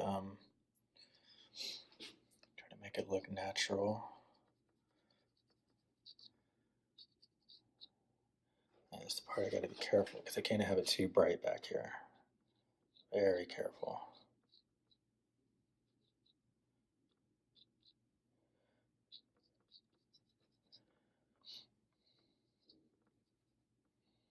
I got a little bit of green going on right here. Picked up a blue somewhere and that made a little green. So I'm going to take this salmon and just kind of go over the top of that green. Okay.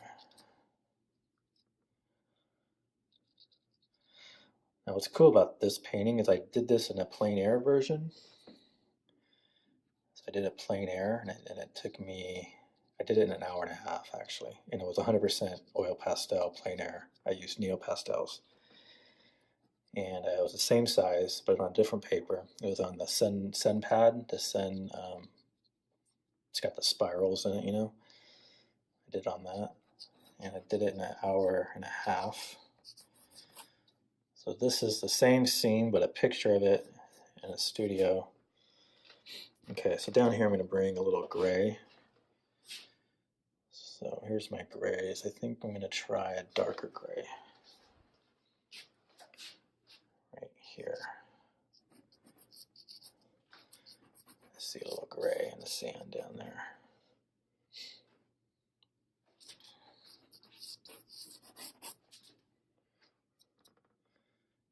And even back here, a little gray, more gray. Okay. Now, let's see. As far as blending goes, I'm just going to see what some of this blended out looks like. So this is a light blend. I'm not really doing what I did in the clouds. I'm more just kind of taking the tip and just kind of scratching at it.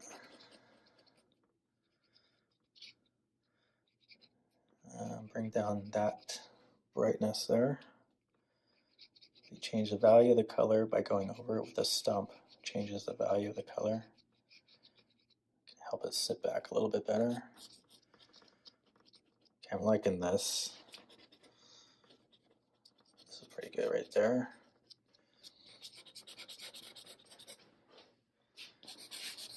Let's blend in the this. Get a little bit more oil down.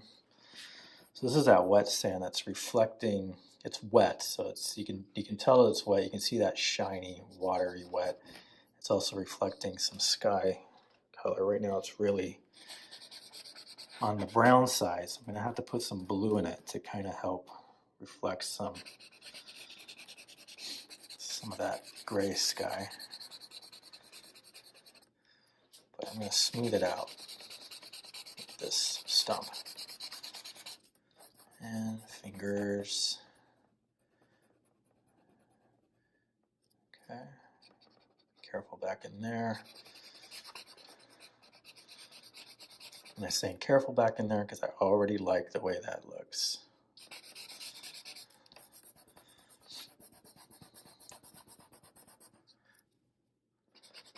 Sometimes you're working on a painting and then you work on an area and then you like it, right? You like that area, right? But then you got all this other unfinished area around it and then you're kind of like, oh boy, I gotta be really careful not to, mess that up. That's the part that I like.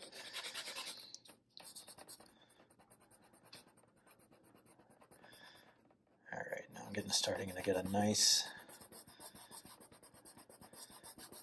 sheen going here.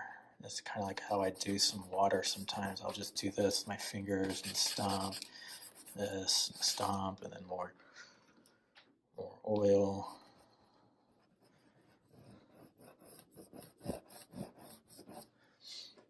Okay, I really want to get shiny, shiny, shiny.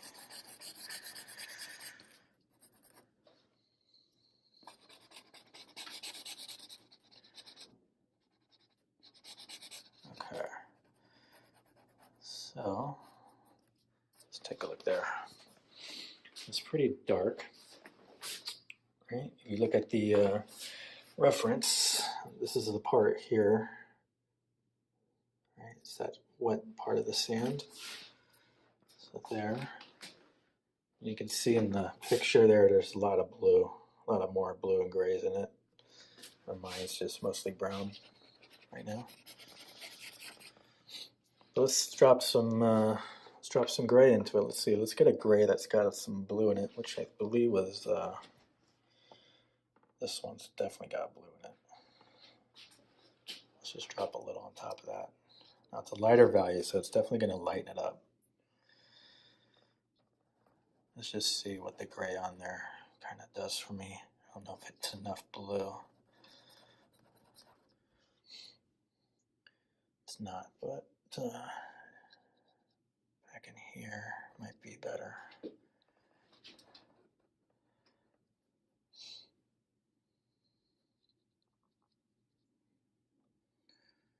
That wet sand.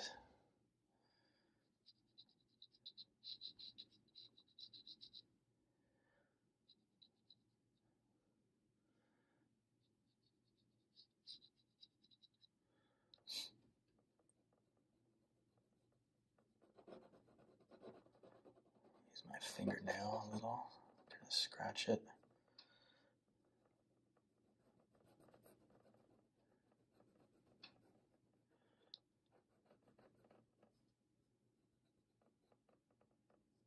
Okay.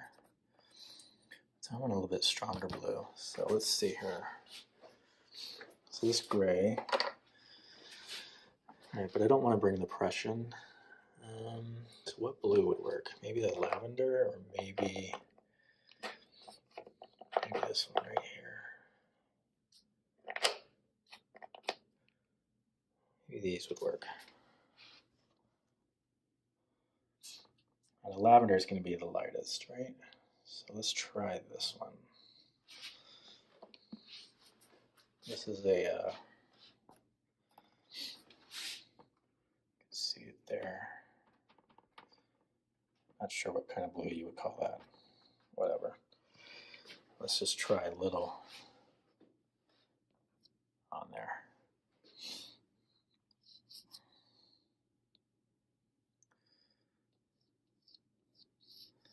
Very light. Just a little blue. I can see it go right into here.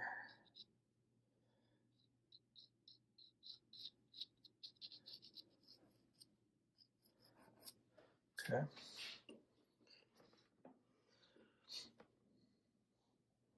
Bring a little reflecting that sky a little bit. Here's some of that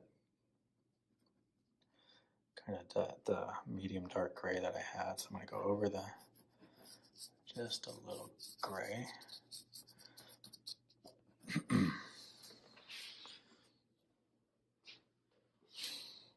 This is a brown, so this is my darkest brown that I have. I put a little bit over here.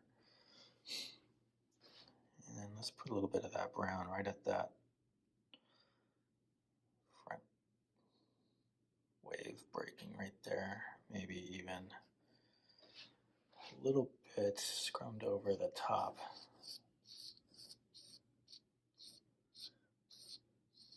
Very light. Very light. Darken a little. Okay.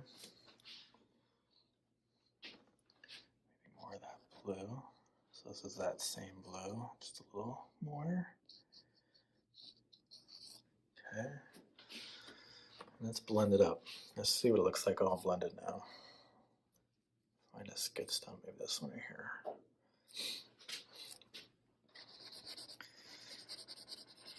So I want a little bit of blue, but I don't want too much. I don't want it overpowering.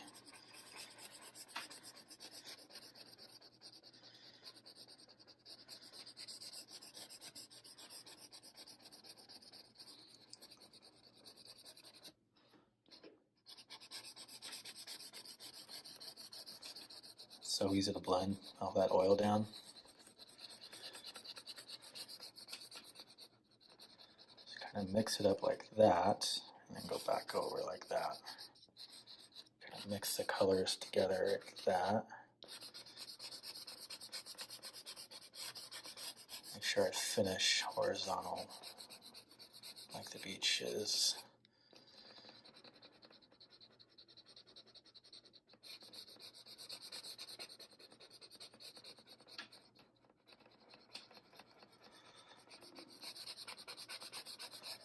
So looking all right. Definitely blue. I can definitely see the blue in there.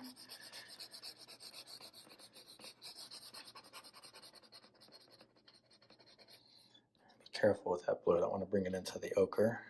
That'll make green. I don't want that right there.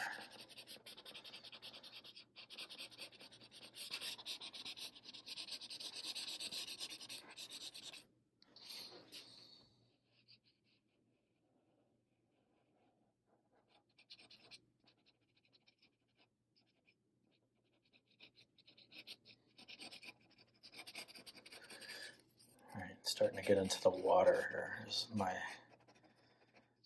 water line where the waves are going to start.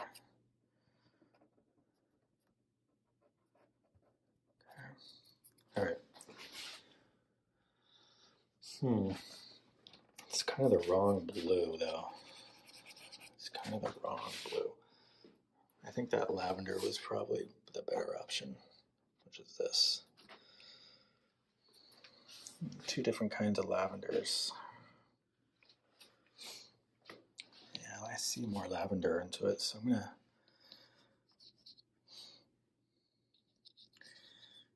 I should have started with this lavender instead of other blue, but I don't know. I first thought the lavender might be too light or too strong, but I think it was probably the better option. So I'm going to put the lavender on top. So I had two different lavenders. This was the Mungio lavender. This is a Neo Pastel. Neo Pastel is just a stronger color, a little bit darker value. Both of them are really good lavenders. I use these. Actually, you can see how much I use the Mungio one. Okay, let's blend that up. Yeah, the lavender is the better blue option for this area. I'm just gonna use my finger. There's enough oil now, or I can just really easily smear it in.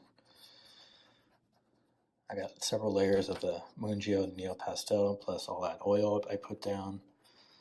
So this is so easy to just move the color exactly how I want that to look.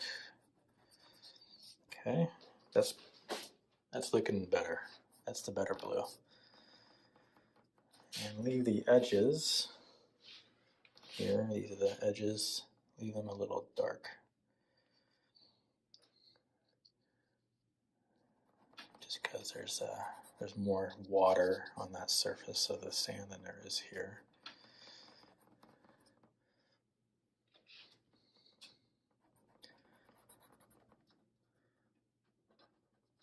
There we go.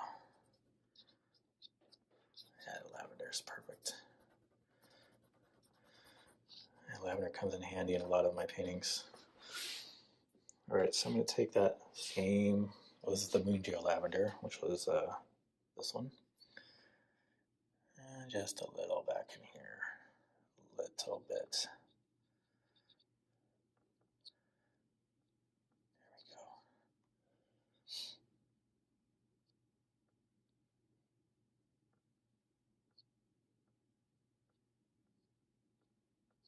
Careful, I already like that area, so I don't want to do too much. Okay, that's pretty good. Let's take a look and take a step back and take a look. So this is about 6 feet back. Like that, right? We're getting through it. All right. So I'm liking how this is looking. I'm liking my wet sand area. I'm liking the way my sand's looking. Okay, you can see the texture, like that little mound area, like the back hill, like the sky. Now I'm going to work on the ocean water. Particularly, I'm going to work on these waves here. So let's go to my palette here and figure out what color we're going to use for those waves. So this lavender actually might come in handy for some of that. So we'll put that in there. And then these grays here. And this one is a good gray. I might do all of it right here. Okay, so I'm going to clean off this gray. It's getting a little dirty.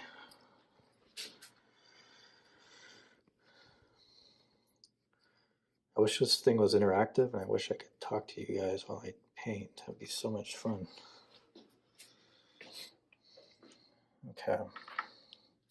So I have these two grays. Okay, so this was the gray I started up here. It's that light gray. And it's a little bit darker, but a little bit more blue on this one. I might be able to see that, but hopefully you can see a little. So this is the Mungio, and we're going to start with the water. So first thing I'm going to do Just kind of make that first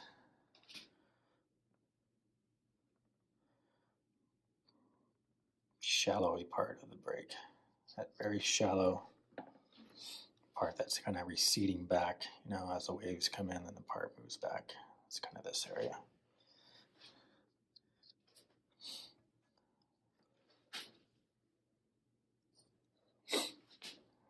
Okay. And as I get back in here, it's really faint.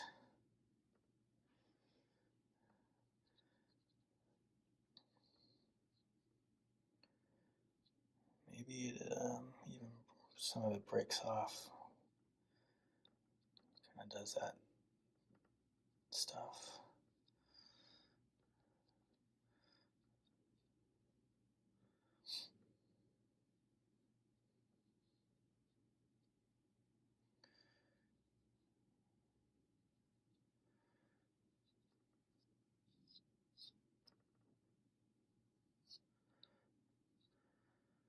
So if I take my finger and rub on that area, it changes the value of the color and it fades it out. That's what I'm doing to this area right here.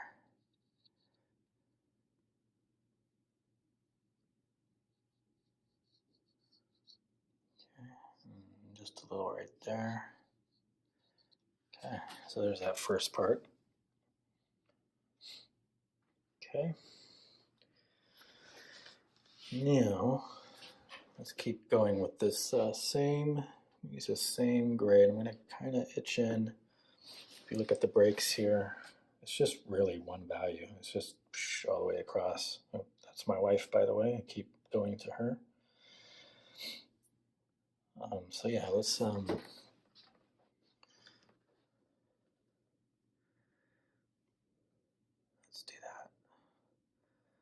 And just kind of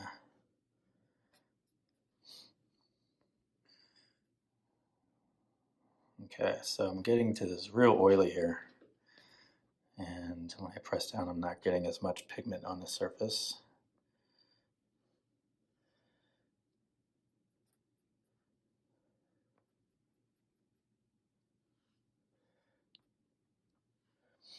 So that's going to be a breaking wave right there. That one's crashing. This one's kind of crashing. And there's some distant stuff back in here. My marks are different, so because I want to make an indication that these waves here are just crashing back in here. You can't really see. You just see a bunch of white water. It actually goes all the way back. This part of the ocean actually comes inland a little. There's like a little bay back in here. Kind of goes in there like that.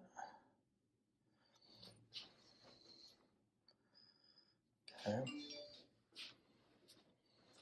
So I got that nice breaking happening, and then we got another one. You can see how just random I do that.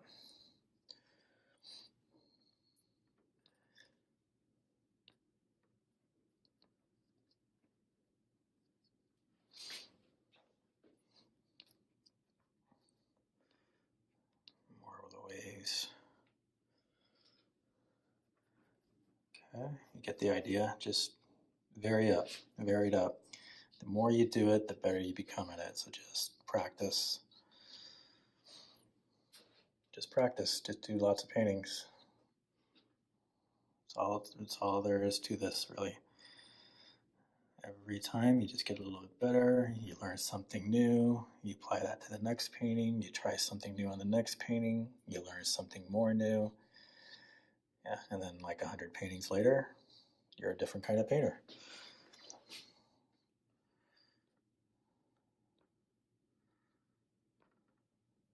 Okay, so this gray worked great for this little part here. So lighter pressure, so I want to get that seawater,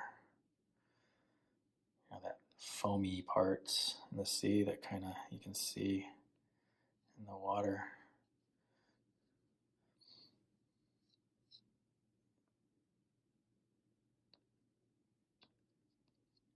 Okay.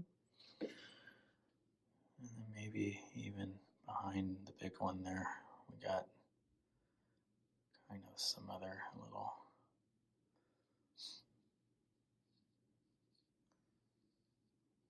Just get that water to move. Get it to move.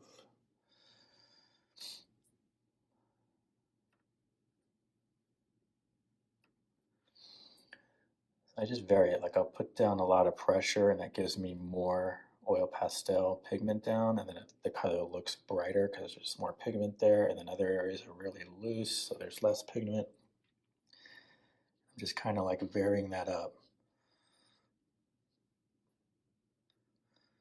So like right here, I kind of want a little bit more kind of action right there. And this guy is going to get more. Trying to make those waves come out.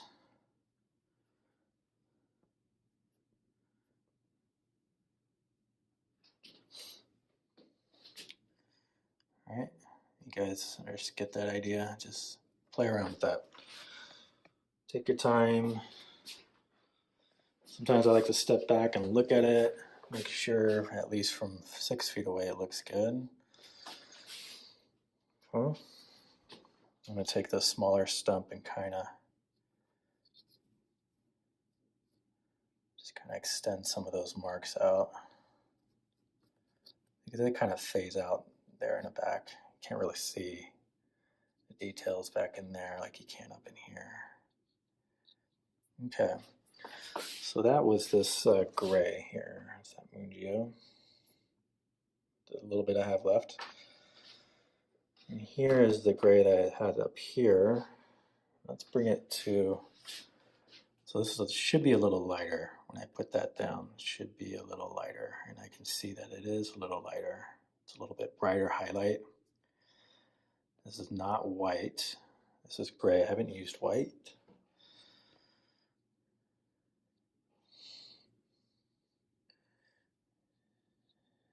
Bring some sheen into the water, into that wet part.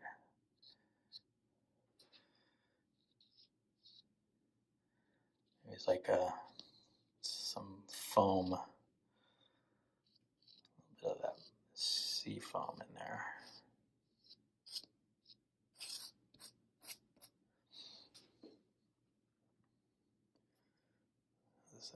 Make this one brighter,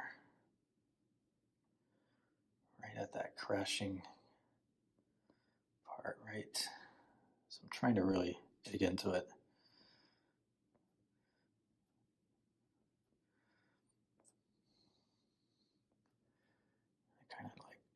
It's kind of a twist.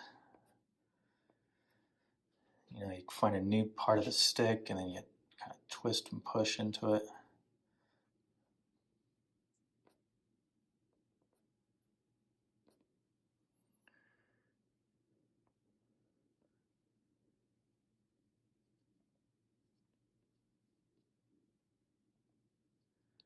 It's like another little wave that's kind of peeking out right there.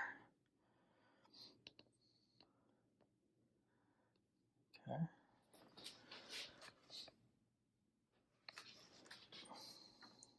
Looking pretty good.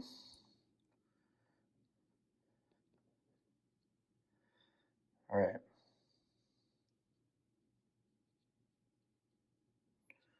little bit more sea foam right here.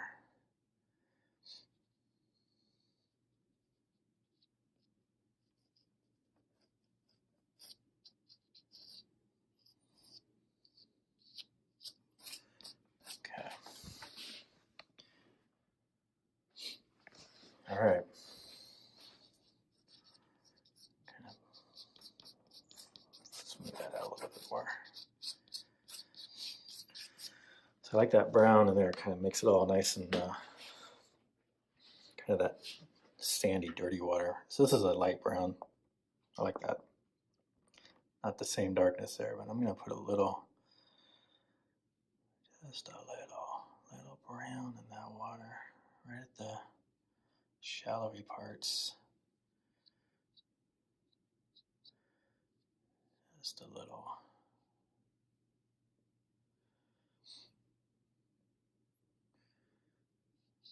This is not tropical water, right? It's not Oregon water. Oregon's not tropical. This is Northwest ocean water. So I don't have those turquoise colors like you see in Hawaii and Caribbean and those places.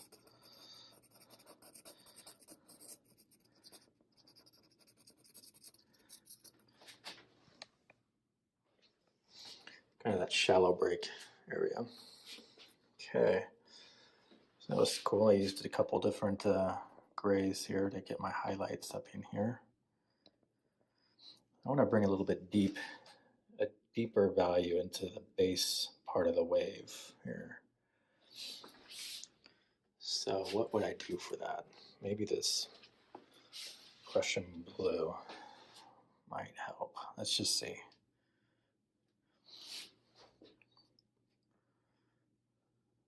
Kind of like right here. It's going to be deeper color.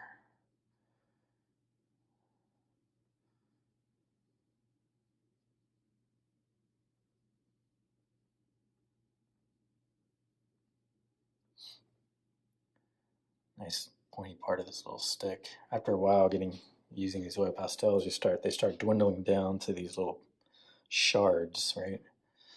And this is so easy to sketch with when it has a nice point.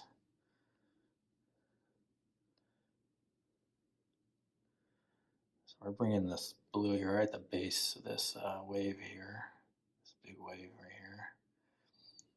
Kind of give it a little bit more of a dimension to it. Got the highlight of the wave and then this deep part of it right next to each other should give us that good contrast.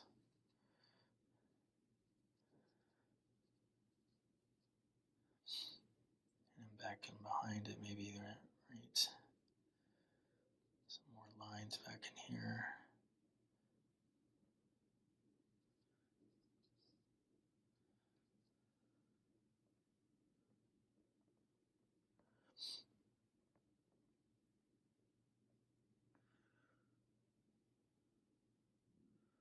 I'm going over that brown with this blue and pops that even a little bit darker. That's how I do my darks. I'll start with that brown and I'll see, is that dark enough? And then if it's not, then what I'll do is if I want it a little darker, then I'll put the blue over the top of that brown, and that usually gives me a darker. And if I want darker than that, then I take my dark sen blue or my plum sen and we'll go darker. We get to the point where it pretty much almost looks like black, but it's not black. I've found using black, I don't typically use black on landscapes. Instead, I'll use a combination of these blues and browns and my dark blue sen. But lately I've been doing a lot of portraits, and I'm finding that I'm using a lot more black in portraits. But on landscapes, I find that the black is just too strong. It sits too flat. Okay, so I got that blue in there. Now I'm just going to take this little stump here and I'm just going to kind of feather it out into the rest of the water right here, the rest of this wave, kind of spread that dark out a little bit.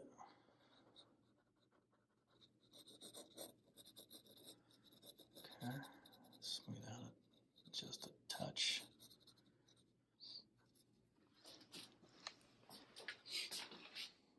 So, looking pretty good. Got some variation here in the water. Okay, let's keep moving down. I like the sand here. I like that area. This looks okay. So let's work down here, which is that area right here. So I need to get my darkest darks.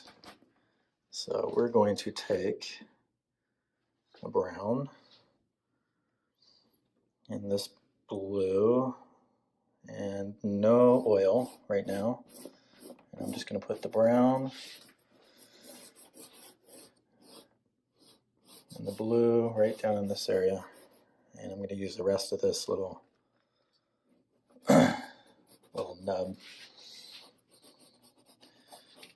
It's just that dark brown. It comes up here maybe a little. Okay, and I take this blue here. This is that Prussian blue. We'll go on top of the brown.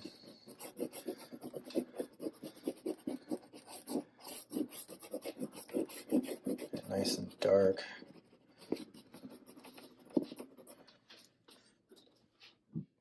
Just a little bit more of that brown.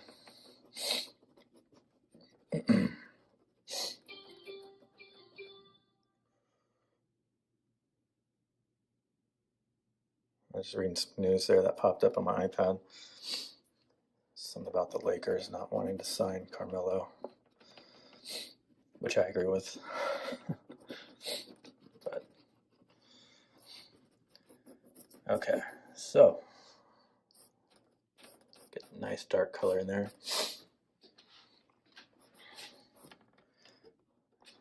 And even though I don't have any oil, I'm still able to move this a little bit right here. We'll move that into the edges.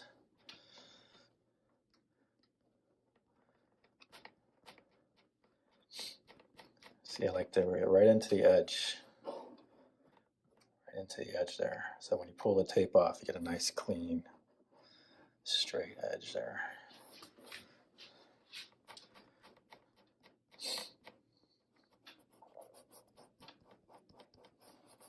Okay, so that's nice and dark. I haven't put any oil down, which is fine. Probably not going to use oil here. Okay. We're working on this area. So I started with a dark, and now we're going to get to some greens. So pull out some greens here.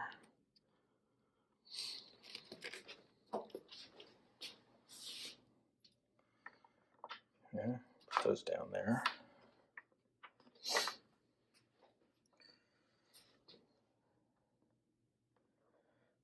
So you can just start making little bushes. You just take an edge or a point, just start dabbing, but leave some of the dark in between your leaves so you got some shadow working for you. We're going to start putting those in. I got like a bigger bush kind of right here, kind of closer to us, so the leaves are going to be a little bit more pronounced. I'm going to bring it up so it comes up the dark part.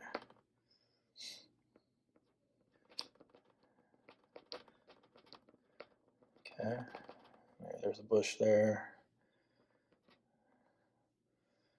There's another thing here, and actually this part is in shades. This will be the green part that's in the shade, I guess, right here.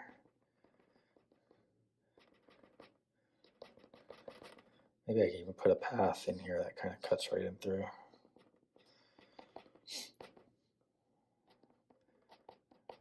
Okay. So just vary it up. Maybe sometimes you do some different kind of foliage, maybe more like grass.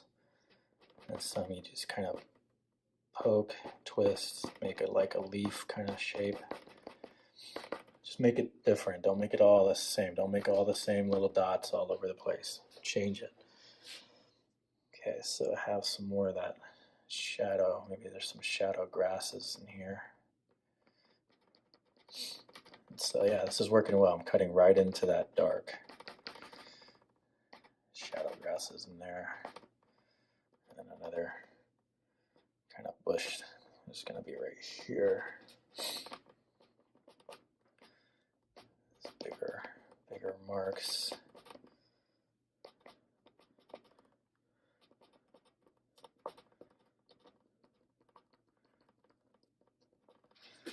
Okay.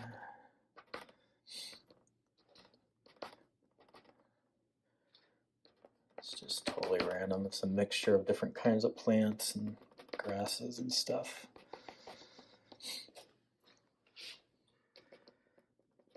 Alright, so that's just good green to start with. That's that kind of gray green. Hands are getting a little dirty.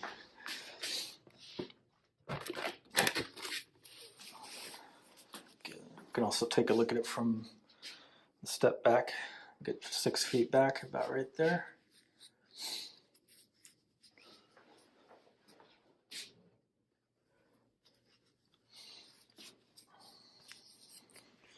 Clean my hands off a little bit. Alright, so this is that warm green that I had out here earlier. Lakers interested in mellow, don't know. Yeah, I'll have to read that later. Alright, so this is that warm green. I'm going to go right on top of that green I laid down earlier, but only on this part here that's catching some light. So I know that my light's coming from this direction. It's coming kind of from behind me, kind of like that. You can kind of see here where the light's coming in from this way. So where the light's coming in, that's where it's going to hit. That's where you're going to see that color. So I'm going to use a strong green on that side because that's where I see that strong color.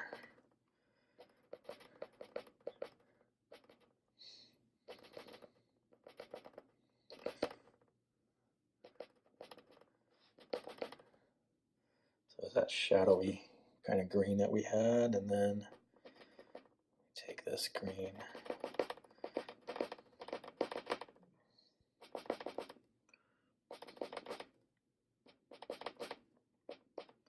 This is a Moonji, I believe. I'm glad I didn't put the oil down, otherwise I wouldn't be able to get this happening right here.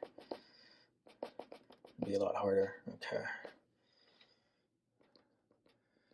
So I'm getting better at using that oil. Like, even I've been using it for a few months now, and I'm still, like, every time I go to a painting, I kind of keep changing how I use it. So I'm still very fine-tuning it.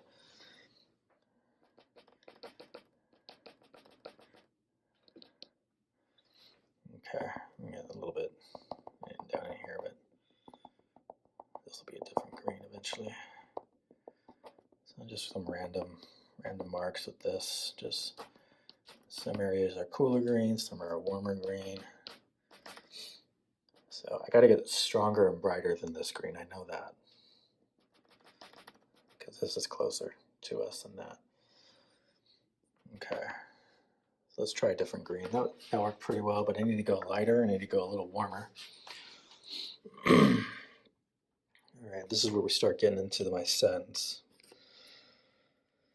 And I got a lot of green scents here.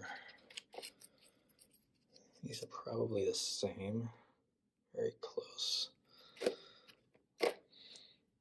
That might be a little much. That might work. Here's a really bright green. These are all kind of turquoise colors. I don't think I'll use any of those. This one's really, really bright. Kind of deciding here. Bring in this will be for grass or something probably. Yeah, this might do it. This is kind of a dark green. All right, let's just see how this works. So, kind of lay these out a little bit. Kind of get these out here. Got a couple dark greens. This will be a nice warm sand green. So sands are soft, right? Sands are great. So you can lay a scent on top of anything and you can get immediate pop to color.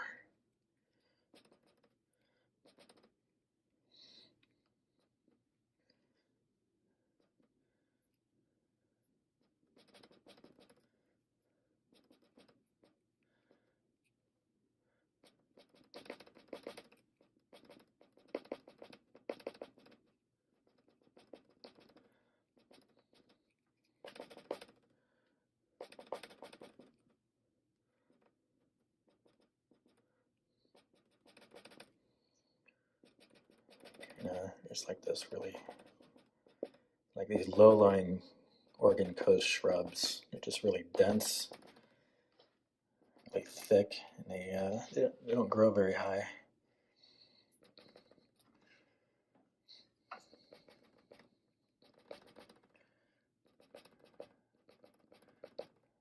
Okay. Well, this one I'm going to change to the green a little bit. So I use this one over here. Over here, I'm going to go a little bit brighter and warmer.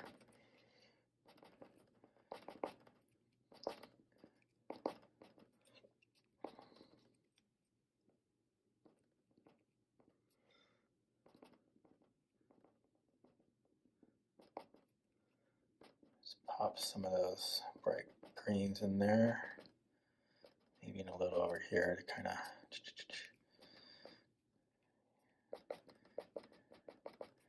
So now my sun's coming like that.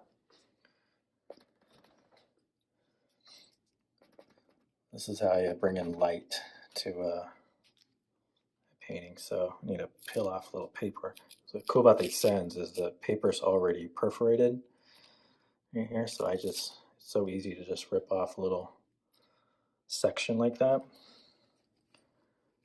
And then making sure it's nice and cleaned off. And then you can just keep going.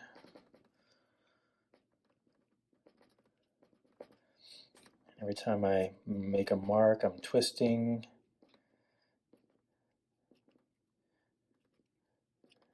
Creating different types of texture by doing this. This is all just a feel thing. It's just over time, you know, as you handle the oil pastel stick, you kind of get a feel for it. So you try different techniques. And so it's getting a little dirty again.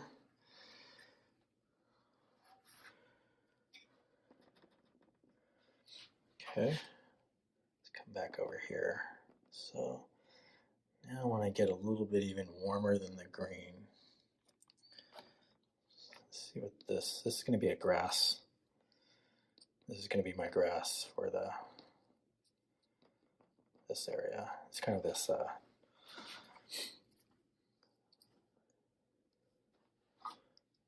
it's just yellow, basically, like a tan yellow.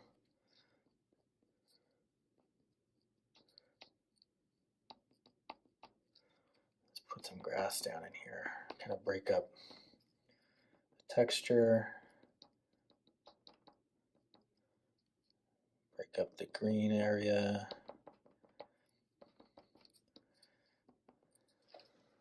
Some more grass back in here.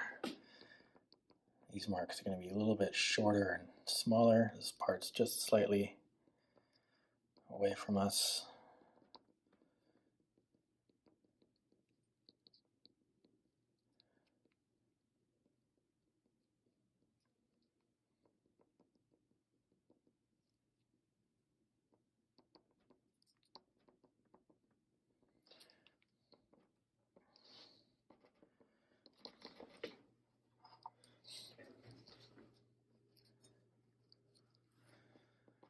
So this is the first sends I've used, and there are it's just pretty much like most of my paintings. I save them for the final pops of color, the final details, that final layer.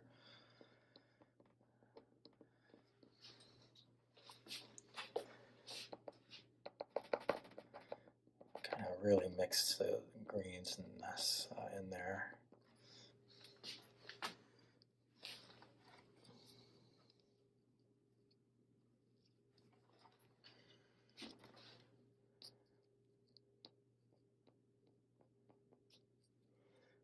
this grass in there.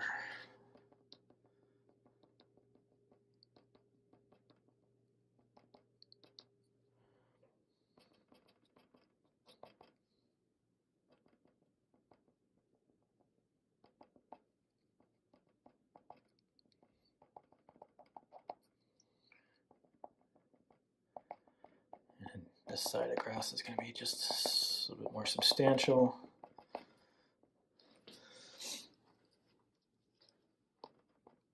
Okay, maybe we'll bring in some of this ochre here. Just kind of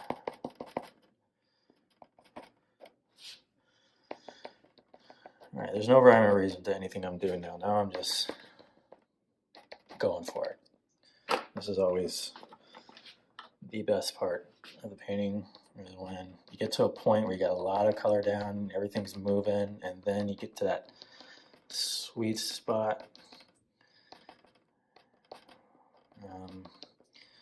So I'm just mixing in different kinds of yellows, ochres.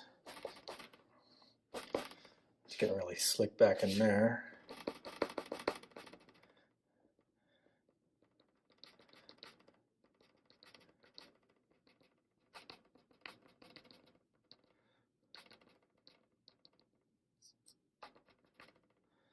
Okay.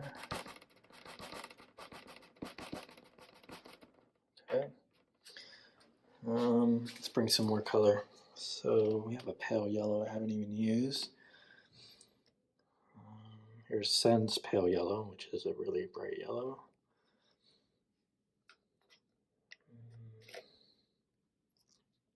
Let's see what this one is. It's very close to that one.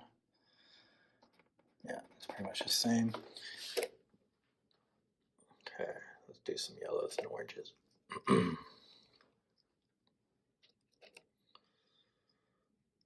Let's try this pale yellow, actually.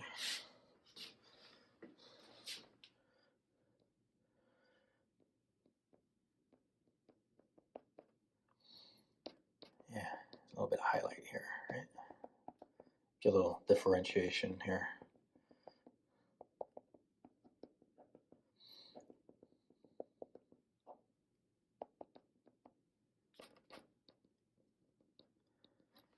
Now this strong, very strong orange Sen.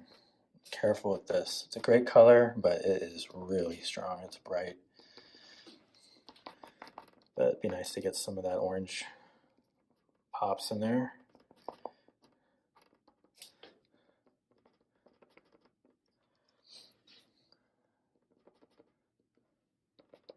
Try to keep the pale yellow more on this side. Maybe a few marks over there, but more over here.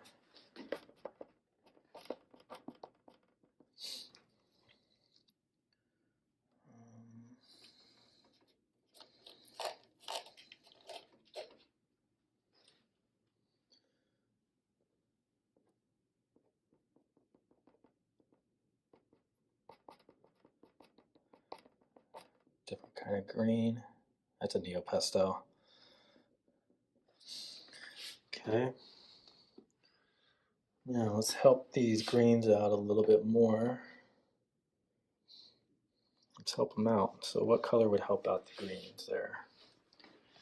Well, probably the complement, which is like a red. So I got this rust color. I also got a brown, which brown is basically a red.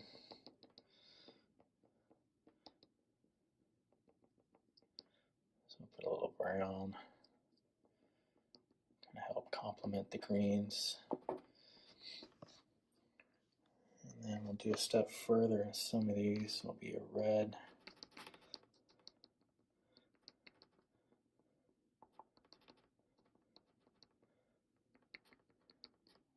That kind of helps the greens really come alive. Get some of that red in there. Yeah, this is the part where you just kind of, what do I want to do? Where do I want to take this? What kind of colors do I want to add? This is just, using your discretion. And I'm not even looking at my reference picture. I'm just kind of going, I don't want the area to pop, so I just kind of bring in different colors for that. And if you're not sure, always just go with your complements. You know, just look at your color that you put down.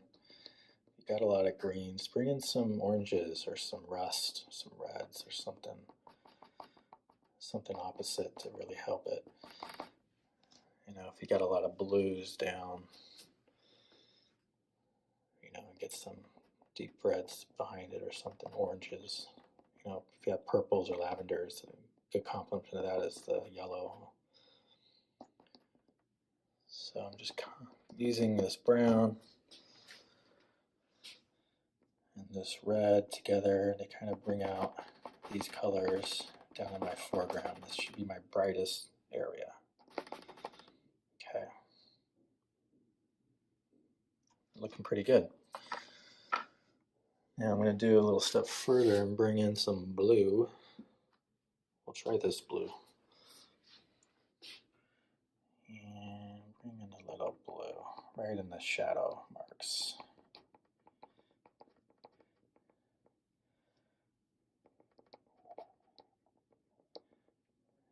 Yeah, kind of help define the shrubbery a little bit. Maybe there's like the shadowing part of the branches or something.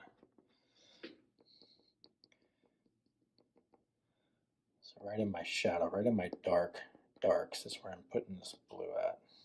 I'm just kind of scrubbing it in random spots. It helps just give it a little bit more dimension. The blue is really bright, so that helps pulls it more forward. And you can define like shaded areas with this blue.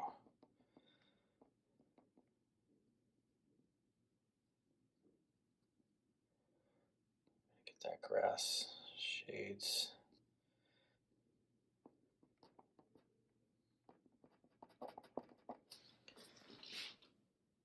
Yeah. All right. I'm liking that. I'm going to come back to this pale yellow here. I'm going to put in a little bit more grass. So very thin,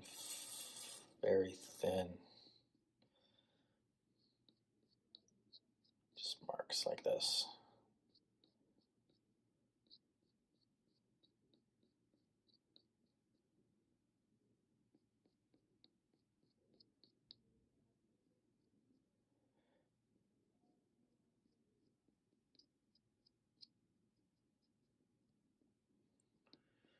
So I'm 2 hours into this with the oil pastels.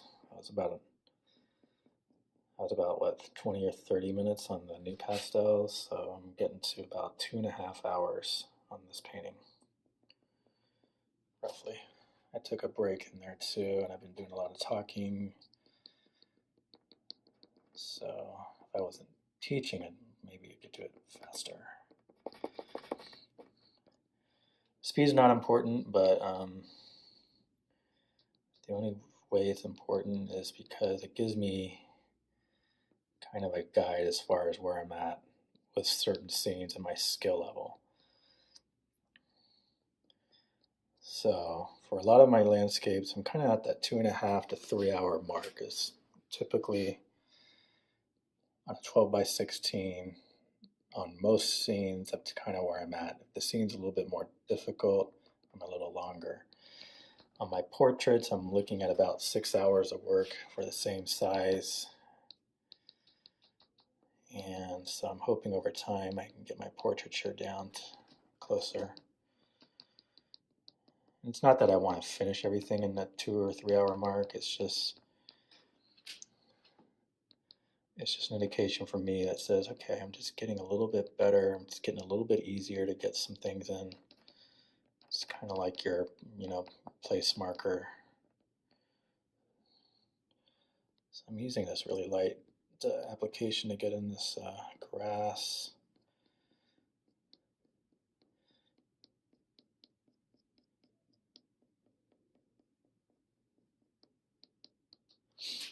Okay.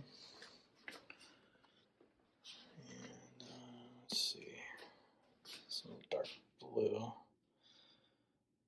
Maybe there's a little piece of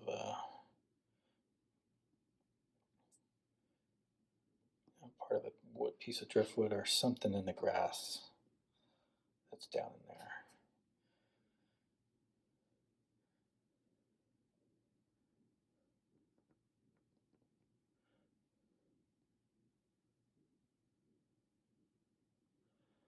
Pretending these are little pieces of driftwood or something. Kind of sitting on the beach.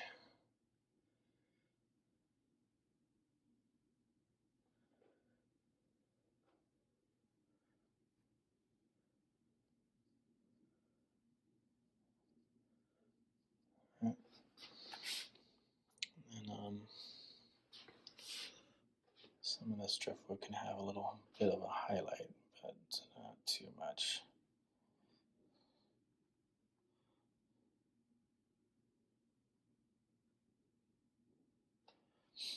Not those, these are too far away.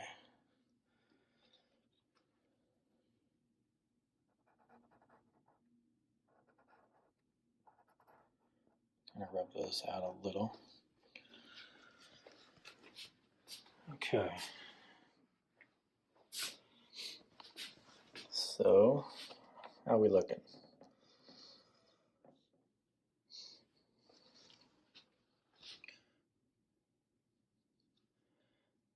Bring this a little bit more highlight from the sun that's coming from behind me.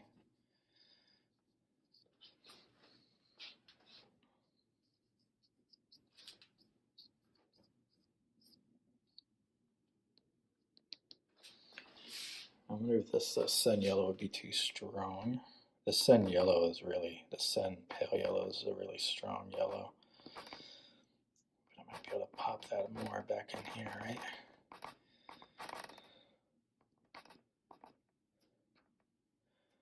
Just make it brighter.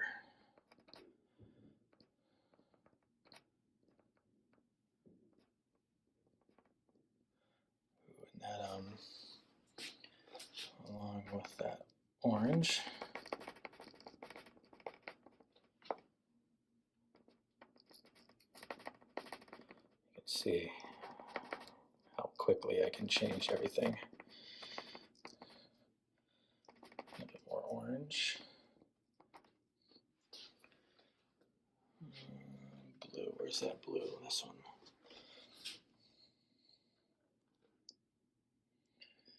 A bit more blue.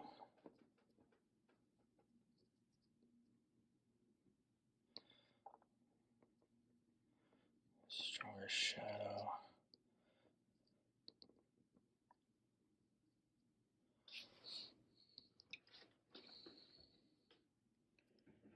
Maybe it pops again right there.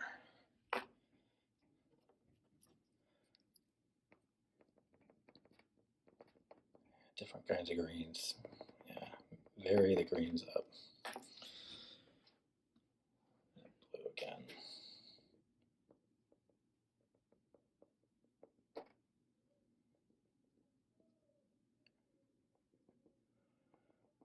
So, pretty much done with the painting. Like, let's look at it again. Pretty much done. I'm really just picking at it. But I'm about 2 hours of oil pastel and about half hour, I'm about 2.5 hour mark. And I'm done.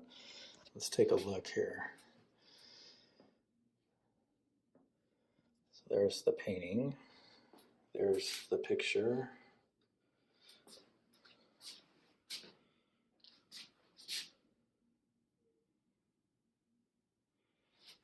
Don't want to do anything else to the water. Yeah, it looks pretty good. Looks pretty good. I could bring some turquoise. I don't know. I think I want to do that. I could bring a little of this.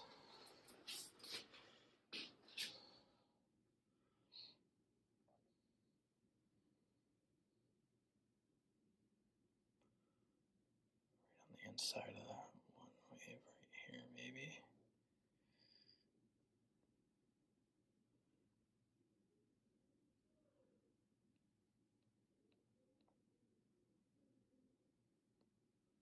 I guess turquoise. This is a neo pastel.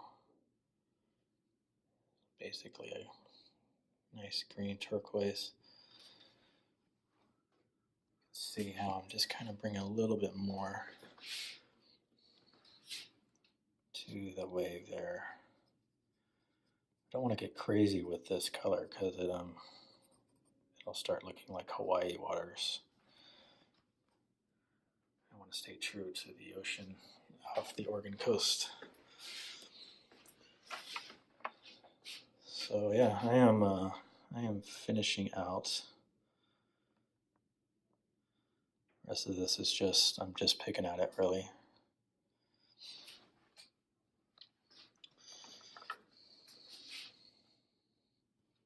My water looks pretty good, right? It's pretty straight.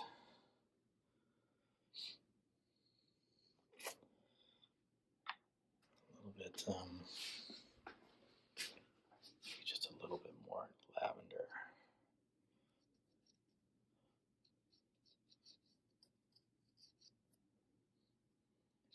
A little bit more of that reflection, a little.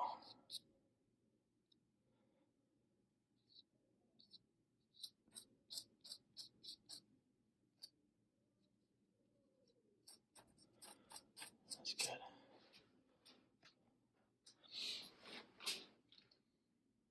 Well, let's call it done, guys.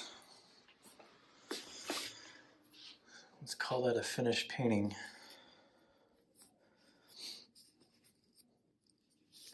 I'm going to clean up my hands here.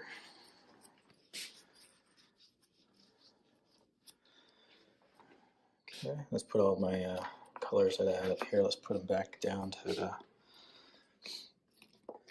palette.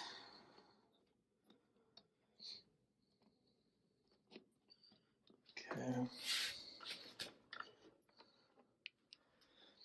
So I got a good mix of the Mungios and the Sens. Used quite a bit of Sens for this one. Sometimes I don't use any Sens. Sometimes I'll use a lot. It just really depends.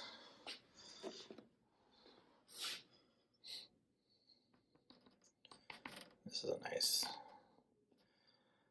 little pop of green in here. That's another Sen, by the way. It's just the papers came off it. Okay. All right, I'm done, guys. Let's take a look. So I'm going to take off the little eyepiece there.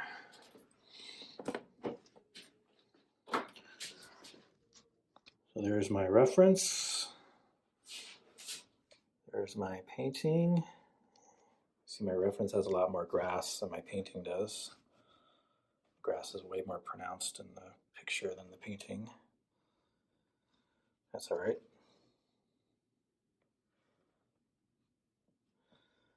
Right, here's the, you can see my waves are of course different.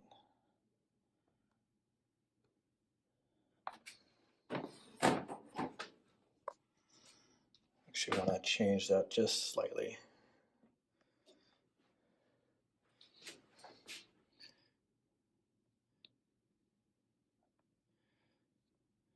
Just add some more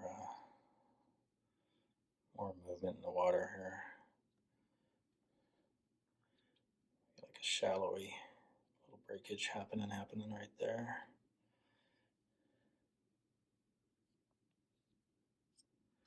There we go. Just get a little bit more action here in the front.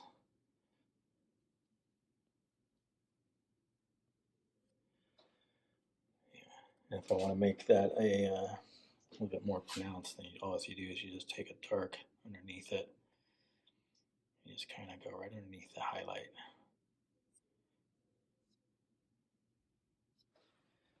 See that? And you just make little waves, just like that. That was a brown, a little brown. Okay. So that's it, guys. There's my palette. All messed up, but pretty much used almost everything down in here, right? Good mix of Sens and Mundios and Neo Pastels. Use my oil, several stumps. Didn't use white. Didn't use white at all. There's no white and no black. So that's it. This is my process. This is what I'm currently working as for most of my landscapes. It's kind of a layering, blending technique, and using harder pastels to start off with, like Mungios or Neo Pastels or Crepa, Sakuras, or really hard pastel, nice hard pastel, and then using a softer oil pastel on top. So that'll do it. This is my, hopefully this, I have no music in the background, so I'm sure this will upload fine, but I just want to thank you guys for watching. And please comment, please, yeah, comments. You can critique the painting, give me some advice, whatever. I'm open to anything, really. So I just like the engagement. So if you can comment or like or subscribe, I guess, on YouTube. I'm hopefully going to be doing some more paintings here. I'm not sure how often I'll do it. Maybe I'll start off with one every couple of weeks. We'll see how that goes. And so the next time around, we'll do a different scene. So thanks for watching, guys, and I will see you next time.